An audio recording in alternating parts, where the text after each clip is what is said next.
135వ కీర్తన. ఈ కీర్తన రాసిన వాళ్ళు ఏ సమయంలో రాశారో ఈ పర్టికులర్గా మెన్షన్ చేయబడలేదన్నమాట. అర్థమవుతుందండి. ఇలాంటి కీర్తనలో అనేక కీర్తనలు ఉన్నాయి. మన జీవితానికి, మన ఆత్మీయ జీవితానికి ఎంతో మేలుకరం కాబట్టి ఇవి మన దగ్గరికి పంపించడం జరిగింది. దయచేసి డిస్టర్బెన్స్ లేకుండా జాగ్రత్తగా వినే ప్రయత్నం చేద్దాం. యెహోవాను స్తుతించుడి. ఎవరితో చెప్తున్నారు? ఎవరితో చెప్తున్నారు ఈ మాట? మనతోటే చెప్తున్నారు అన్నమాట. యెహోవాను స్తుతించుడి, యెహోవా నామమును స్తుతించుడి. ఎవరిని పిలుస్తున్నారు? సత్యస్వరూపి సహవాసులారా, యెహోవా సేవకులారా అని చెప్పి పిలుస్తూ ఉన్నారనమాట. మనం ఎప్పుడైనా వాక్యాన్ని ధ్యానించేటప్పుడు మనకు దానికి సంబంధించిన వీడియో రన్ అవుతూ ఉండాలి. అర్థమవుతుందండి. ఒక దాన్ని ధ్యానించుకునేటప్పుడు కానీ వినేటప్పుడు కానీ దానికి సంబంధించిన వీడియో మనకి రన్ అవుతూ ఉంటుంది. ఇప్పుడు ఫర్ ఎగ్జాంపుల్ మన దగ్గర నగలేం లేవు, అవన్నీ వేసుకుని అర్థం ముందు నిలబడితే అనగానే ఒక పిక్చర్ మనం పడిపోయింది. ఆహా ఇలా ఉంటాను అనుకుంటున్నాను. ఎవరో కొద్దిగా లాంగ్ ఫ్రాక్ మంచిగా వేసుకున్నారు తప్ప అది కానీ నేను వేసుకుందా ఆ అమ్మాయి పెద్ద సెట్ అయినట్లేదు. కానీ అదే సెట్ కాదు, ఎక్కువ శాతం. ఎందుకని? అవసరాలు పాపం ఎంత పెట్టి కొనుక్కొచ్చినా, ఎంత మంచి రంగు వేసుకొచ్చినా, ఎంత మంచి డిజైన్ వేసుకొచ్చినా కానీ సెట్ అయినట్టు ఉండదు. ఎందుకని? ప్రాబ్లం ఎక్కడ? అక్కడ కాదు. ప్రాబ్లం ఎక్కడ? ఇక్కడ. ప్రాబ్లం ఎక్కడైనప్పుడు పాపం వాళ్ళు ఏం చేస్తారు, ఎంత మంచిది వేసుకొచ్చినా ఏందో సెట్ అవుతుంది వాళ్ళకి. మనం నాటపడాల్సిన ప్రదేశంలో నాటపడ్డాం అనుకోండి, అవతలకన్నీ సెట్ అవుతూ ఉంటాయి. అవునా కదా? కాబట్టి ఇక్కడ ఏమంటున్నాడు? యెహోవా సేవకులారా అనిపిస్తున్నారు. యెహోవా మందిరంలో, మన దేవుని మందిరపు ఆవరణములలో నిలుచుండు వారులారా యెహోవాను స్తుతించుడి. ఎన్నిసార్లు చెప్తున్నారండి? యెహోవాను స్తుతించుడి, స్తుతించుడి. సర్వమానవాళి దేవుని స్తుతించాలి. ఆయన అర్హుడు. అర్థమవుతుందండి.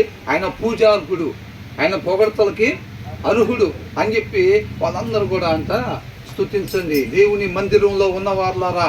మందిరంలో మాత్రమే కాదంట, అక్కడ పరిస్థితి ఎలా ఉందో చూడండి. మనలాగా ఇంత ఖాళీ ప్రదేశం ఉంటుంది, ఇంకా ఖాళీ ప్రదేశం లేదంట. ఎక్కడున్నారంట? యెహోవా మందిరంలో, మన దేవుని మందిరపు ఆవరణంలో, కాంపౌండ్ వాళ్ళ లోపల కూడా ఉన్నారంట. అర్థమవుతుందండి. ఆ ఫెలోషిప్ లోపలే కాదంట, బయట కూడా ఉన్నారంట. ఆ కాంపౌండ్ వాళ్ళ లోపల కూడా నిల్చుండు వారులారా యెహోవాను స్తుతించుడి. యెహోవా దయాళుడు. ఆయన ఎలాంటి వాడు అంట? దయాళుడు, మంచివాడు, మంచి స్వభావం కలిగినవాడు, మేలు మాత్రమే. ఎంత గట్టిగా రుతుంటే ఇటువైపు ఎవరు చూడలేదు. చిన్న సౌండ్ రాగాలి ఎక్కడ మన ఆస్తులు ఏమన్నా పోపని అనుకుంటాం. అక్కడ పెట్టాం కదా మనం. అందరు లాకర్లు అక్కడే ఉన్నాయా? మన లాకర్కి వెళ్ళినట్టున్నారేంటి? అవునా కదా? నిద్రపోతున్నా సరే బీరువా సౌండ్ అయితే కటక్మని లెగిస్తారు అంతే. చూసారా? నిద్రపోతున్నా బీరువా సౌండ్ అయితే లేచిపోతారు అంతే. గ్యాస్ అంతా ఎక్కడ ఉంటుంది? అక్కడ. అది వేసావు జ్యేష్ఠత్వాన్ని ఎట్లా బాగొట్టుకున్నాడు? అయిపోయిన తర్వాత నేను కోసుకెళ్దాం అనుకున్నాను. అసలు అనుకుంటున్నారేమో ఎవరన్నా.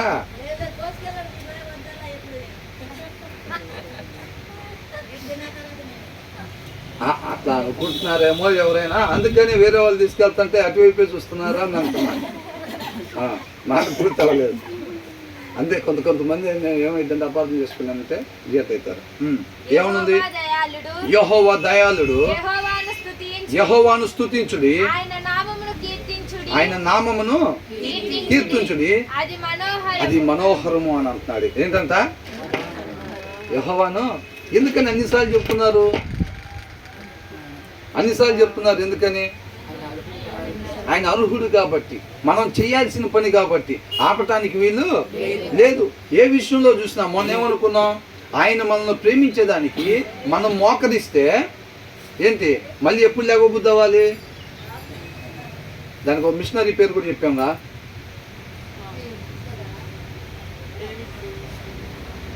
David Livingstone. అవునా? తన ప్రాణాలు విడిచేటప్పుడు ఎలాంటి పరిస్థితిలో ఉన్నాడంట? మోకరించి ప్రార్థన చేస్తానే తన ప్రాణాలని విడిచిపెట్టాడంట. పావుగంట చేస్తే చాలే అనుకోవటానికి వీల్లేదు, అరగంట చేస్తే చాలే అనుకోవటానికి వీల్లేదు. ఎంతసేపు చేసినా సరే ఇంకా లెగొట్టడానికి కాదు, అసలు బాధ అనిపించాలన్నమాట. ఆయన మనం ప్రేమించే దాంతో చూస్తే మనం మోకరించింది ఎంతసేపు చేసినా సరే అది కొద్దిగా అనిపించాలి. అది వాక్యం ధ్యానించేటప్పుడైనా అంతే. ఒక 2 అధ్యాయాలు చదివారా, 4 అధ్యాయాలు చదివారా, ఇంతేనా నేను చేయగలిగింది? అవునా? మీరు ఎంత చదివితే అంత ఆశ కలిగిద్ది మీలో, అంతగా ఆయన్ని మనం ఆశ్రయిస్తాం. ఆయన ఎంతగా ఆశ్రయిస్తే ఆయన మనం అంతగా తృప్తిపరుస్తాడు అనమాట. ఆత్మీయంగా తన నామ మహిమ కొరకు అంత గొప్పగా మనల్ని ఆయన వాడుకుంటాడు. కాబట్టి ప్రార్థన చేసే విషయంలో కూడా ప్రతి ఒక్కసారి మన కోసం ఆయన సిలువలో మన కోసం పెట్టిన ప్రాణంగా గుర్తు తెచ్చుకోవాలి మనం. అర్థమవుతుందండి? దేవుడు మనల్ని ఎంతగా ప్రేమిస్తున్నాడో దాన్నే మనం చూసేవారు ఉండాలి మోకరించేటప్పుడు అనమాట. ఇంతేనా నేను ఇంక మోకరించగలిగింది అనేటట్టు ఉండాలి. వాక్యాన్ని ధ్యానించేటప్పుడు కూడా ఇంతేనా నేను ధ్యానించగలిగింది అనేటట్టుగా ఉండాలి. మనం స్తుతించేటప్పుడు కూడా ఎలా ఉండాలంట, ఇక ఆపటానికి ఇబ్బంది పడేటట్టు ఉండాలి మనం. నా జీవిత కాలం ఆయన్ని స్తుతించినా సరే అది తక్కువే.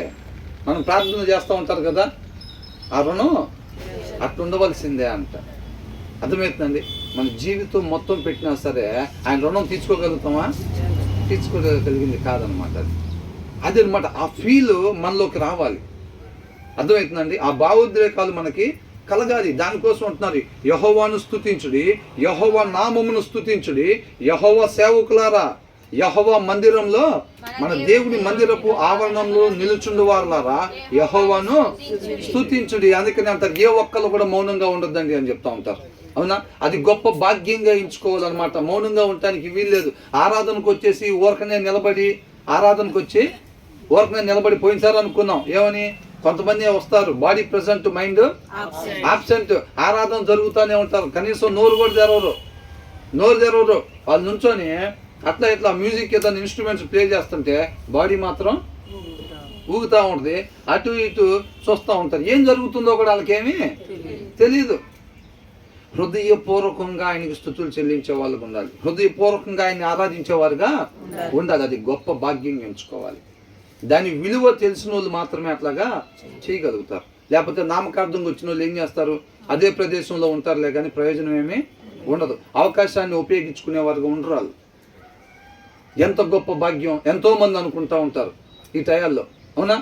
కానీ వాళ్ళందరూ అనేక మంది హాస్పిటల్స్లో, ఇళ్లలో సమాధానాలు లేకుండా, అవకాశాలు లేకుండా, నెమ్మది లేకుండా అలా ఉండే పరిస్థితి ఎంతోమందికి ఉంటుంది. అర్థమవుతుందండి? అలా కాకుండా మనం దొంగతనాలు చేయలేదంటే గొప్ప వాళ్ళు అని ఏం కాదండి. అలాంటి పరిస్థితి ఆయన మనకి కలుగు చేయలేదంటే. తినటానికి లేకపోతే ఆలోచనలు ఎలా వస్తాయి? తినటానికి అసలు ఆలోచన ఇప్పుడు తినటానికి లేదు మన దగ్గర పరిస్థితి. ఎంత ఆలోచించినా కానీ ఏం రావట్లేదు. ఏం చేస్తారు అప్పుడు ఇలాంటి ఆలోచనలు. అర్థమవుతుందండి? దొంగతనం చేయటం మంచిదని నేను అంటలేదండి. వాళ్ళు చాలామంది పరిస్థితులు చూసినప్పుడు దాని వెనకాల ఏదో ఒకటి ఉంటాయి ఇట్లాంటివి. అర్థమవుతుందండి? కాబట్టి వాళ్ళు అలా చేస్తారు. ఎంతోమందికి లేని గొప్ప అవకాశం ఆయన కృపను బట్టి మనకు దయచేసినప్పుడు ఆ అవకాశాన్ని మనం ఉపయోగించుకునేవారుగా ఉండాలన్నమాట. కాబట్టి అదే చెప్తా ఉన్నారు, యెహోవాను స్తుతించుడి, యెహోవా దయాళుడు. ఆయన మంచి అయిన కాకపోయినా సరే ఆయన స్తుతించను అంటున్నారా? ఆయన ఎలాంటి వాడంట? ఈ కీర్తన రాసిన ఆయన దేవుడిగా తెలుసుకున్నాడు. కాబట్టి మీరందరూ కూడా తెలుసుకోవాలి, మనందరం కూడా తెలుసుకోవాలి. మనం చేయాల్సింది చేయాలి, మనం ఉండాల్సిన రీతిగా మనం ఉండాలి. ఒకరినొకళ్ళు పురుకొల్పుకోవటం అనమాట. సత్క్రియలందు ఆసక్తి కలిగేటట్టుగా దేవుడి ప్రేమను ఒక మాదిరిగా మనం కనపరిచేవారుగా అనేక మంది ముందు మనం దేవుడి ప్రేమని సొసైటీలో మనం ఉంటున్నాం అంటే క్రీస్తుని కనపరచడం అనేది అది ఒక గొప్ప భాగ్యం అన్నమాట. అర్థమవుతుందండి? ప్రతి క్షణం కూడా లోకం మన వైపు చూస్తూ ఉంటుంది. మన ప్రవర్తన ద్వారా, మాట ద్వారా, చూపు ద్వారా మనం క్రీస్తుని కనపరిచేవారుగా ఉండాలని నన్ను పట్టించుకుంటున్నాడులే అసలు అనుకోవటానికి వీళ్ళు లేదు. అర్థమవుతుందండి? ఈ లోకానికి వెలుగెవరంట? ఈ లోకానికి వెలుగెవరు? మనమే. కాబట్టి ఈ లోకం మన వైపు చూస్తూ ఉంటుంది. మన మీద ఒక బాధ్యత ఉంది, మన మీద ఒక భారం ఉంది. ఈ లోకానికి మనం క్రీస్తుని కనపరిచేవారుగా ఉండాలి. అర్థమవుతుందండి? తర్వాత ఏమన్నాడు? యెహోవా దయాళుడు, యెహోవాను స్తుతించుడి, ఆయన నామమును కీర్తించుడి, అది మనోహరము. యెహోవా ఇక్కడ ఇంగ్లీష్లో ఏమనుంది ఫోర్త్ది? For the Lord has chosen. ఎందుకని ఆయన్ని స్తుతించాలంట? అన్నిసార్లు 3 వచనాలు చెప్పారు కదా, యెహోవాను స్తుతించుడి స్తుతించుడి స్తుతించుడి అని చెప్తున్నాడు. ఎందుకని ఆయన స్తుతించాలి అని అంటే, for the lord has chosen Jacob to be his own అని అంటున్నాడు. అంటే ఎందుకోసం ఆయన్ని స్తుతించాలి అని అంటే, ఇక్కడ ఫర్ అనే దాని గురించి రాయలేదు, ఆ లింక్ మిస్ అవుతుంది. తర్వాత ఏమంటున్నాడు తెలుగులో? యెహోవా తన కొరకు యాకోబును ఏర్పరచుకొనెను. యెహోవా తన కొరకు యాకోబును ఏర్పరచుకొనెను. తనకు స్వకీయ ధనముగా ఇశ్రాయేలును ఏర్పరచుకొనెను. మీకు ఎలా ఉందండి చదువుతుంటే? ఈ మాట చదివితే ఎలా ఉంది? ఏమన్నా బ్రదర్ మామూలుగానే అనిపిస్తుంది కదా, దాంట్లో మీకు ఏమైనా కనపడిందా? మాకైతే నార్మల్గానే కనపడింది బ్రదర్. సూర్యుడు ఇటు వచ్చాడు దిగుతున్నట్టుగానే ఉంది మాకేమి ఇటు నుంచో అటు నుంచో వచ్చినట్లు ఏం కనపడతలేదు. అవునా? ఇది మొత్తం కూడా దీనికి సంబంధించి కీర్తన మొత్తం కూడా ఆయన స్తుతించాల్సింది అందుకోసమే అని అంటున్నాడు అనమాట. ఎందుకోసం అంట? ఎందుకంటే యెహోవా తన కొరకు యాకోబును ఏర్పరచుకొనెను. ఇశ్రాయేలీయులను ఏర్పరచుకొనెను. అది గొప్ప భాగ్యం అండి వాళ్ళకి. అర్థమవుతుందండి? ఎవరు ఏర్పరచుకున్నాడు? ఇప్పుడు తినడానికి లేనివాడు ఇంకొక దత్తత తీసుకున్నాడు అనుకోండి, ఆ పెద్దగా ఏముంది, ఆయన దత్తత తీసుకున్నాడంట తెలుసా, ఈయన తినడానికి లేదు, ఫలానా ఆయన దత్తత తీసుకున్నాడా అంట అంటే, దాంట్లో పెద్ద గొప్ప విషయం ఏముందిరా? దత్తత తీసుకునేందుకే తినడానికి లేదు ఏంటంట? అది ఎవరైనా చెప్పుకుంటారా ఊర్లో? ఒక ఆయనకి తినడానికి సరిగ్గా లేదు, ఆయన ఇంకొక ఆయనకి తినడానికి లేని ఆయన అంట దత్తత తీసుకున్నాడంట. అవునా? దాని దగ్గర గంతేసేది ఉందా? అనిల్ అంబానీ ఒక ఆయన ఇక్కడ ఉన్న వాళ్ళు ఎవరన్నా దత్తత తీసుకున్నాడు అనుకోండి, అంతకన్నా వైరల్ న్యూస్ ఏమైనా ఉంటుందా? ఇంకా అసలు జీవితం ఎట్లా మారిపోయింది? అవునా? అంటే నిన్న మొన్నటి దాకా ఇక్కడ అన్న లిఫ్ట్ అన్న ఏంటంట, సైకిల్ కూడా లేక నడుచుకుంటే ఎక్కడికన్నా వెళ్ళాల్సి వస్తే అన్న కొద్దిగా లిఫ్ట్ అన్న, వీళ్ళని అడుగుతా వెళ్ళి టిఫిన్ కావాలంటే అక్కడ ఇక్కడ అడిగే వాళ్ళని. ఇప్పుడు ఎవరన్నా బాగా ధనవంతుడు, ప్రపంచ ధనవంతుడు దత్తత తీసుకొని వాటి నుంచి నా కుమారులాగా నా కుమార్తెలాగా ఏమన్నా నేను స్వీకరిస్తున్నానని అంటే ఏమనుకుంటారు? అసలు ఆయన కళ్ళు ఆయన మీద బండి అందరా, మన వీటి పోయాం ఆ టైంలో. ఏంటంట, అవసరమైతే అక్కడ ఉన్న ఆస్తులు అనుభవించడం కోసం తల్లిదండ్రులను కూడా వదిలేయటమే, అంతే, మర్చిపోవటం అంతే. అంతేనా? మర్చిపోవటమేనా? కొద్దిగా ఇబ్బందిగానే ఉండాలి కానీ బ్రదర్, మరి అక్కడ మామూలుగా ఉండదు వాళ్ళ దగ్గర. ఏంటంట, ఎంతైనా బ్రదర్ మేము ఒప్పుకోలేకుండా ఉండలేకపోతున్నాం. వాడు మాత్రం ధన్యుడే బ్రదర్.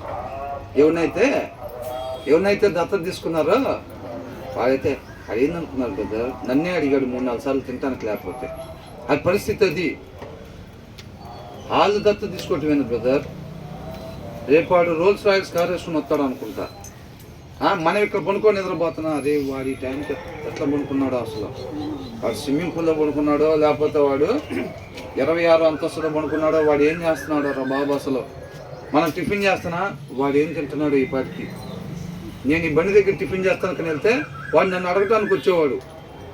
అవునా? నేను ఖచ్చితంగా టిఫిన్ చేశాక బండి దగ్గరికి వెళ్తే వాడు ఉండేవాడు, నన్ను అడగకపోయినా ఎవరినో ఒక టిఫిన్ అడుగుతా ఉండేవాడు. నిన్నటి నుంచి దత్తత తీసుకున్నారంట వాళ్ళు. అసలు వాడు ఈ పాటికి ఏం తింటున్నాడు అక్కడ. మనం అదే స్నానం చేస్తాను పోతే, మనం అయితే ఇక్కడ చేస్తున్నాం రేకుల చెట్టు దగ్గర, అసలు వాడు ఎక్కడ చేస్తున్నాడు ఏంటంట. అసలు సామాన్య విషయం కాదు, అంత వైరల్ అయిపోయింది అది. అవునా కదా? మరి అలాంటిది ఏంటంటే ఈయన ఎలాంటి వాడు? ప్రపంచ ధనవంతులతో సాటి కాదు ఆయన. మరి వీళ్ళు ఎలాంటి వాళ్ళు? వీళ్ళ శక్తి మొత్తం, వీళ్ళ బలం మొత్తం, వీళ్ళ పలుకుబడి మొత్తం ఉపయోగిస్తే బానిసత్వం నుంచి బయటికి రాలేకపోతున్నారు వీళ్ళు. అవునా? అలాంటి వీళ్ళని ఎవరు అంటే ఎందుకుంది? ఈ మూల మీద స్థలం అయిందే, ఆ వంతెన దగ్గర ఒక షాప్ ఉంది, అది కాక మళ్ళీ ఇంకొకటి తీసుకున్నారు, మళ్ళీ అది కాక రీసెంట్గా ఒకటి కొన్నారు, అది కాకుండా మళ్ళీ అత్తగారి తరపున వీళ్ళ తరపున ఇంకా స్థలాలు ఇవన్నీ ఉన్నాయి. అంటే ఏమనుకుంటారు జనరల్గా? అలా చెప్పి అబ్బో ఆస్తిపరులే అనుకుంటారు. వాళ్ళు వచ్చేటప్పుడు ఏమనుకుంటాం? అన్న రండి కూర్చోండి అన్న, అవునా అక్క రండి అని అంటారా లేదా? వీళ్ళు ఇస్తారు. ఇప్పుడు ఇదే లైన్లో 5 ఇళ్ళు ఉన్నాయి అనుకో ఎవరికన్నా, అసలు ఎట్లా చూస్తారు వాళ్ళని? ఇక్కడ ఒక 5 ఇళ్ళు, వంతెన దాటిన తర్వాత ఒక 3 ఇళ్ళు ఉన్నాయి అనుకోండి, ఆయన ఎట్లా చూస్తారు? అవునా కదా? కొంచెం గొప్పగా చూస్తారో లేదా? ఓ 10 కార్లు ఉంటే ఆయనకు 10 కార్లు ఉన్నాయి అనుకోండి, లేకపోతే ఇప్పుడు ఏరియాకి ఎమ్మెల్యే కానీ ఇస్తాను అనుకోండి, ఎట్లా చూస్తారు? అవునా కదా? ఈయనేమంటున్నాడంటే ఇది సామాన్య విషయం కాదు, ఆయన్ని స్తుతించండి, గొప్ప అద్భుతం జరిగింది, గొప్ప అద్భుతం జరిగింది. ఏమీ చేతగాని వారిని సమస్తము అయి ఉన్న దేవుడు, పవిత్రుడైన దేవుడు అపవిత్రులైన వీరిని ఎన్నుకున్నాడు. ఎలా ఎన్నుకున్నాడంట? యెహోవా తన కొరకు యాకోబును ఏర్పరచుకొనెను, తనకు స్వకీయ ధనముగా ఇశ్రాయేలును ఏర్పరచుకొనెను. ఆయన మావులోడు కాదు. ఎవరు అనుకున్నారు ఆయన అని అంటున్నాడు. వీళ్ళెవరో మనకు తెలుసుగా. వీళ్ళు ఎలా ఉంటారు? ఐగుప్తులు వీళ్ళు ఎలా ఉంటారు? ఐగుప్తు రాజు అంటే ఆయన నడుస్తుంటే ఆయన వెనకాల ఉండే శాలువ లాంటిది అదంత దూరం ఉండిద్ది. ఆయన పక్కన ఉండే వాళ్ళు కూడా కనీసం మంచి మంచి వస్త్రాలు వేసుకోండి. ఆ ప్లేస్లో వీళ్ళు ఎట్లా ఉంటారు? మన ఆటోనగర్లో పనిచేసే వాళ్ళు ఎట్లుంటారు? అవునా? ఆయిల్ ట్యాంకర్లో అక్కడెక్కడ పనిచేసే వాళ్ళు అనుకోండి, వెళ్ళి అన్న క్రిస్టియన్న, ఇప్పుడు అక్కడ మన క్రిస్టియన్న పనిచేస్తున్నాడు అనుకోండి, అన్న క్రిస్టియన్న అని అనగానే క్రిస్టియన్ అంట ఇదేంటి కొద్దిగా ఎండబడంగానే ఎర్రగైపోతాడంట. ఏందో మరి వాళ్ళ ఫ్రెండ్స్ అంటాం, వీడంతేరా అంటున్నాడు. ఒక్కసారి ఆయిల్ ట్యాంకర్లో దింపు లేపామనుకోండి, ఆ ఎరుపు వెతికినా కానీ కనపడదు. ఒక్కసారి లేకపోతే క్రిస్టియన్ అనగానే ఇక్కడ నల్ల మసి, ఇక్కడ ఆయిల్, ఇక్కడ చెప్పండి ఏం కావాలి మీకు అని ఇట్లా అనగానే ఇదిగుపోడా ఆ గుడ్డతో ఇట్లా అనగానే ఏమైంది? ఇది కూడా మొత్తం నల్లగా అయిపోయింది. అన్ని పెయింట్ చేసేవాళ్ళు బట్టలే, పెయింట్ బట్టలు అట్లా ఉంటాయి కదా. మరి ఆయిల్ ట్యాంకర్లో చేయటం అంటే ఇక సామాన్య విషయం కాదు. మన ఇజ్రాయేలీలు అంటే వాళ్ళు ఎప్పుడు పట్టినా కానీ ఎట్లుంటారు? ఇటుకరాలు తయారు చేయటం, గడ్డి కోసుకురావటం, బుర్ర తీసుకురావటం, వాటిని తొక్కటం, ఎప్పుడు కలవటానికి పోయినా కానీ ఎలాగుంటారు? అట్లాంటి వాళ్ళనంతా సమస్తం అయి ఉన్నవాడు అనమాట, సంపూర్ణం అయి ఉన్నవాడు ఆయన సెలెక్ట్ చేసుకున్నాడు అనమాట. అర్థమవుతుందండి? ఆ వచనం చదివేటప్పుడు మనకు ఆ అద్భుత కార్యం, ఆశ్చర్య కార్యం మనకు తెలియాలి. అంతకన్నా వైరల్ న్యూస్ ఇంకొకటి లేదు. యెహోవాను స్తుతించండి, గొప్ప కార్యం జరిగింది అని అంటున్నాడు. అర్థమవుతుందండి? తర్వాత ఏమంటున్నాడు? ఎందుకంటే ఆయన యెహోవా తన కొరకు యాకోబును ఏర్పరచుకొనెను, తనకు స్వకీయ ధనముగా ఇశ్రాయేలును ఏర్పరచుకొనెను.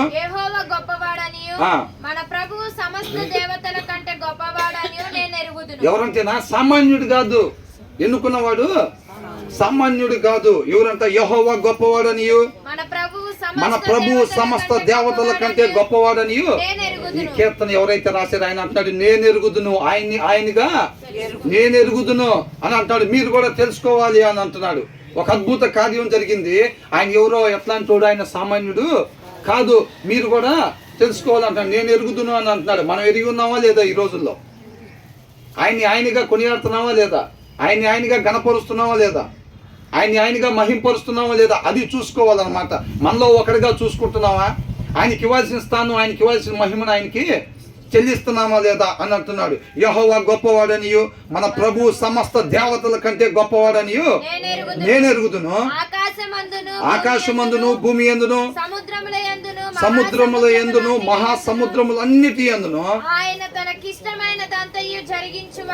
తనకిష్టమైనదంతయు జరిగించువాడు. చూసారండి? ఆ మూల మీద 400 గజాల స్థలం కాదండి, మన లైన్లో 4 ఇళ్ళు ఉన్నాయంటే ఎవరు అనుకున్నావురా? ఏంటంట? ఎవరంట? 4 ఇళ్ళు ఉన్నారా మన కాలనీలో? ఆయనకి మౌలేని కాదురా అని చెప్తారు. అర్థమవుతుందా? మన ఏరియాకి ఏనారా ఎమ్మెల్యే అని చెప్తా ఉంటారు. అలాంటి వాళ్ళని చూసి అట్లంటూ ఈయనేమంటున్నాడు తెలుసండి?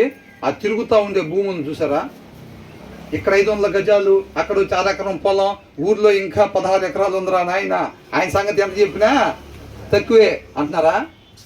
ఈ తిరుగుతూ ఉండేది చూసారా భూమి? అది ఆయనదే అంటున్నారు. ఏమంటున్నారు? మనం టీవీలో చూస్తాం కదా, భూమి ఎట్లా తిరుగుతూ ఉంటుంది కదా, అది ఆయనదేరా అంటున్నారు. అమ్మ రే, ఏమనుకుంటారు? పీడబ్ల్యూడి గ్రౌండ్ ఉంది చూసావా, అది ఏందేరా అని అన్నాం అనుకో, అసలు ఆయన ఎట్లా చూస్తాం? ఇప్పుడు మనం ఎట్లా చూస్తాం? అవునా కదా? ఈ విజయవాడని ఇల్లు కట్టుకోవటానికి ఏమైనా దత్తతకి ఇచ్చాడు రా అని ఒక ఆయన పేరు చెప్పామనుకోండి, ఒకప్పుడు ఇక్కడ జనానికి చోటు లేక ఎక్కడ బతుకుదాం అనుకుంటే విజయవాడ ఏందారా ఒకప్పుడు జనాలకి దత్తతకి ఇచ్చాడు, కొద్ది రోజులు రెంట్కి ఇచ్చాడు అంటే ఎట్లా చూస్తాం ఆయన్ని? అవునా? ఆ తిరిగే భూమి ఒకటేనండి. ఇటు నుంచి ఇటు పోయే సూర్యుడు ఆయన వాడే. ఆయన అటు కాదు ఇవాళ ఇటు నుంచి రా అంటే ఇటు నుంచి రావటం ఆయన బయలుదేరి అవునా? సాయంత్రం పూట వచ్చే చందమామ, నైట్ పూట వచ్చే చుక్కలు, వీళ్ళు మార్స్ అంటున్నారు, యూనివర్స్ అంటున్నారు, పాల సముద్రాలు, ఇవన్నీ ఎవరి అంటున్నారు? అవన్నీ ఆయన ఎరా అంటున్నారు. మనకు అట్లాగే కనపడుతున్నాడా? అవునా? మాకేం అట్లా కనపడతలేదు. అవునా? మేము ఇప్పుడు అంతగా ఆలోచించలేదు. దేవుడు అని అంటే ఈయన సూరి, ఈయన నన్సి, ఆయన క్రిస్టఫర్ బ్రదరు అన్నట్టుగానే ఈయన దేవుడు అని మా నాన్న చెబితే ఓకే దండం పెట్టాలని పెడుతున్నాము. నిజంగా ఆయన అంతటోడా అని అంటున్నాడు. అలాంటి వాడంట ఎవరిని సెలెక్ట్ చేసుకున్నాడంట? యాకోబుని ఆయిల్ ట్యాంకర్లో పనిచేసే వాళ్ళని, ఇటుకలు తయారు చేసే వాళ్ళని, బానిసత్వంలో ఉన్న వాళ్ళంతా ఏం చేసుకున్నాడంట? తన స్వకీయ ధనంగా ఏర్పరచుకొనేను అని అంటున్నాడు. తర్వాత ఆయన ఎక్కడెక్కడ కార్యాలు చేస్తాడంట? ఆకాశమందును, భూమి యందును, సముద్రముల యందును. మహాసముద్రములు అంటే మహాసముద్రములు, ఓషన్స్. ఆ సముద్రం లోపల ఉంటుంది చూసారా? మనకు కనిపించే సముద్రం ఇలాగే కనిపిస్తాం. మన బీచ్ దాకా వెళ్ళి కొద్దిసేపు అట్లా అట్లా అట్లా అట్లా కప్పు గంతులు వేసినట్టుగా మనం ఏం చేస్తాం?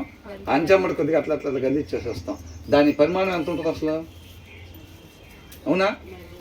అసలు అది మహాసముద్ర, అగాధ సముద్రాల్లో కూడా ఆయన కావాల్సింది చెయ్యగలిగిన వాడు అని అంటున్నాడు. తర్వాత ఏమంటున్నాడు? ఆయన తనకిష్టమైనదంతయు జరిగించువాడు, భూదిగంతముల నుండి ఆవిరి లేవజేయువాడు. ఎవరంట? ఎవరు చేస్తారు ఇక్కడ?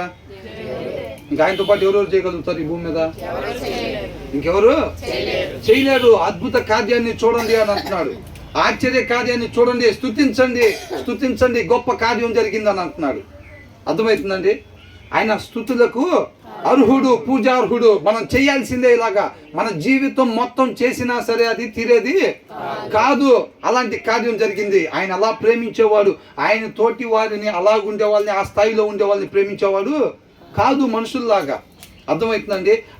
ఆయనగా తెలుసుకోవాలి, ఆయన ప్రేమని అర్థం చేసుకోవాలి. ఏమంటున్నాడు? ఆయన శక్తి సామర్థ్యాలు జస్ట్ ఓర్కనే అట్లాగా పరిచయం ఒక పక్క నుంచి అట్లాగా తెలియపరుస్తున్నారు. చూడండి, అర్థమవుతుందండి? ఏమంటున్నాడు?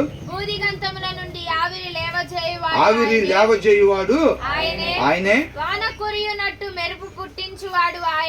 భూదిగంతం నుండి ఆవిరి లేవజేసినప్పుడు ఏమైంది? మేఘం తయారైంది. మేఘం తయారైంది. ఇంగ్లీష్ లో చూడండి ఏమనుంది? 7th verse. He makes clouds rise from the ends of the earth. భూమి దిగంతాల నుంచి ఏం లేవ చేస్తాడంట?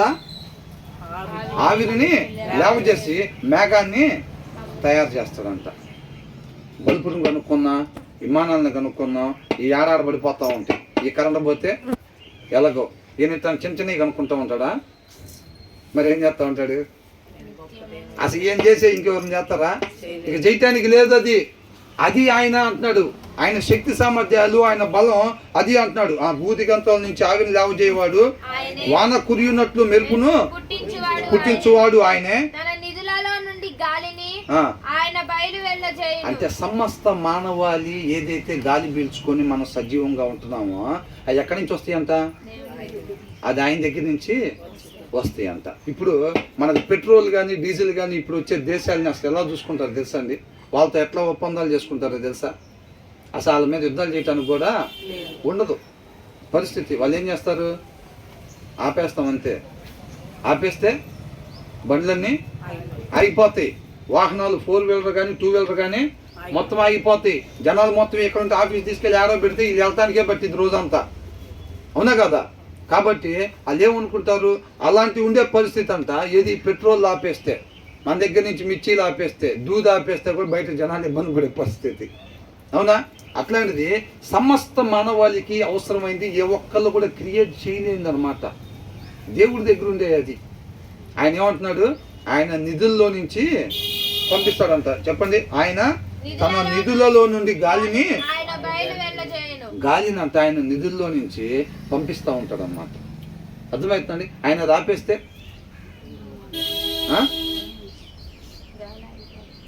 ఒక్కసారి అట్లా ఒకటి నిధులు తెరవకుండా పెట్టే స్థానం వేసాడు అనుకోండి, శవాన్ని బుడిచిపెట్టే వాళ్ళు కూడా ఎవరు ఉండరు. అవునా? ఒకళ్ళన్నా ఉండాలి కదా, కనీసం ఒకళ్ళన్నా ఉండాలిగా. బుడిచిపెట్టే వాళ్ళు ఉంటారు. ఒకళ్ళన్నా ఒక్కళ్ళు కూడా ఉండరు. ఆయన ఏం చేస్తాం మనం తీసుకెళ్ళి? ఇవాళ సాయంత్రం పెడితే అలమరలో ఆయన కాదు తాళం వేసి పెట్టేది గాలిని. ఏనంట బ్రదర్, మీరు ఆయన గురించి చెప్పారు, బాగానే ఉంది. ఆయన్నే నేను తీసుకెళ్ళి తాళం వేసి పెడుతున్నానంటే అలమరలో చూడండి, మరి నేను ఎంత ఉన్నాను. తెగిడిచినోడికి ఏముందండి, ఇంకా డిసైడ్ అయిన వాళ్ళకి ఏముంది?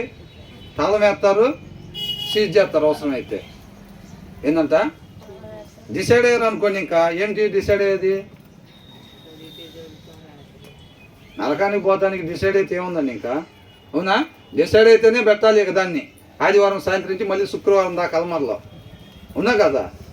అట్లాగా ఆయనంట గాలిని ఆయన దగ్గర ఉన్న నిధుల్లో నుంచి పంపిస్తూ ఉంటాయి. ఈ భూమి మీద ఏ మనిషి కూడా, ఏ అధికారి కూడా చేయలేడు. అలాంటి ఆయన వీళ్ళని, నీలాంటి వాడిని నాలాంటి వాడిని దత్తతకి తీసుకున్నాడు. ఒక ప్రపంచ ధనవంతుడు ఒక ఆయన పేదవాడిని తీసుకుంటేనే మనకు నిద్ర పడతలేదు. వాడు ఏం చేస్తున్నాడు, ఏం తింటున్నాడు, ఎక్కడ కొనుక్కున్నాడు అసలు వాడు ఆలోచిస్తున్నా సరే ఎన్నో ఫ్లోర్లో ఉన్నాడు, నాకు అది మనకు చెంతలేదు ముందు. ఏంటంట వాడు ఆలోచించడానికి కూర్చున్నా సరే ఎన్నో ఫ్లోర్లో కూర్చున్నాడని నాకు ఇదే తలకాయ బద్దలు అయిపోతుంది ముందు. అసలు వాడు ఏం తింటున్నాడు అని నాకు ప్రాబ్లం అయిపోతుంది అని అనుకుంటున్నాడు. అర్థమవుతుందా? తర్వాత అంట ఏమంటున్నాడు, జస్ట్ అట్లా పరిచయం చేస్తున్నాడు అంతే. జస్ట్ అలా పరిచయం చేస్తున్నాడు. ఒక 3-4 చెప్తున్నారు అన్నమాట మాటలు. అయిపోయిందా? ఒక 3-4 చెప్తున్నారు అట్లాగంతే. ఆ తర్వాత ఏమంటున్నాడు, ఐగుప్తులో మనుషుల తొలిచూలులను పశువుల తొలిచూలులను ఆయన హతము చేసెను. ఏం చేశాడంట? ఇప్పుడు ఇక్కడికి అవ్వగానే వీళ్ళని ఎన్నుకున్నాడు అనమాట. ఆయన వీళ్ళని ఎన్నుకోవటమే గొప్ప ఆశ్చర్యకరం అన్నమాట. ఇక్కడ ఏం జరుగుతుందంటే, ఐగుప్తులో దేవుడు వెళ్ళి ఆశ్చర్యకార్యాలు ఇవన్నీ ఎందుకు చేశారంటే, నిజమైన దేవుడు ఎవరో. ఇప్పుడు ఏలియా ఎట్లాగైతే ఆ బయలుదేవత దగ్గర నుంచి 450 మంది ప్రవక్తల దగ్గర ఏలియా దగ్గర ఏదైతే జరిగి ఎవరో నిజమైన దేవుడు అని తెలుసుకున్నారో ఆ కార్యక్రమం ఇక్కడ జరుగుతుందన్నమాట. అర్థమవుతుందండి? మీరందరూ సందిగ్ధంలో ఉండొద్దు, ఎవరు నిజమైన దేవుడు తెలుసుకోండి అని చెప్పి ఆయన కనపరుచుకుంటూ ఉన్నాడు అనమాట. అక్కడ జరుగుతుందనంటే, అక్కడ కార్యం జరుగుతుందంటే ఏమనుకున్నాం ఇందాక 105వ కీర్తన అంతకుముందు ధ్యానించుకున్నప్పుడు, అబ్రహాం దేనికోసం ఎన్నుకున్నాడు?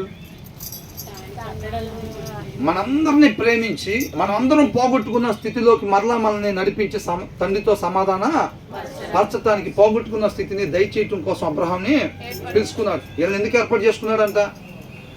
మనందరినీ కూడా ప్రేమించి పోగొట్టుకున్న స్థితిని మరలా మనం పొందుకోవటం కోసం ఆయన అక్కడ కార్యక్రమం చేస్తూ ఉంటే సమస్త మానవాళి, భూమి మీద ఉన్న సమస్త మానవాళి చూస్తా నిజమైన దేవుని తెలుసుకుంటా ఉన్నారు. అక్కడ ఆయన చేసిన కార్యాలు ఈ మనిషి చేసేవి కాదు.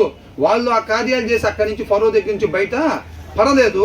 ఖచ్చితంగా వారిని ఒక ఆయన నడిపించాడు. అవి మనుషులు చేసేవి కాదు, వాళ్ళ దేవుడే వారిని నడిపిస్తున్నాడు.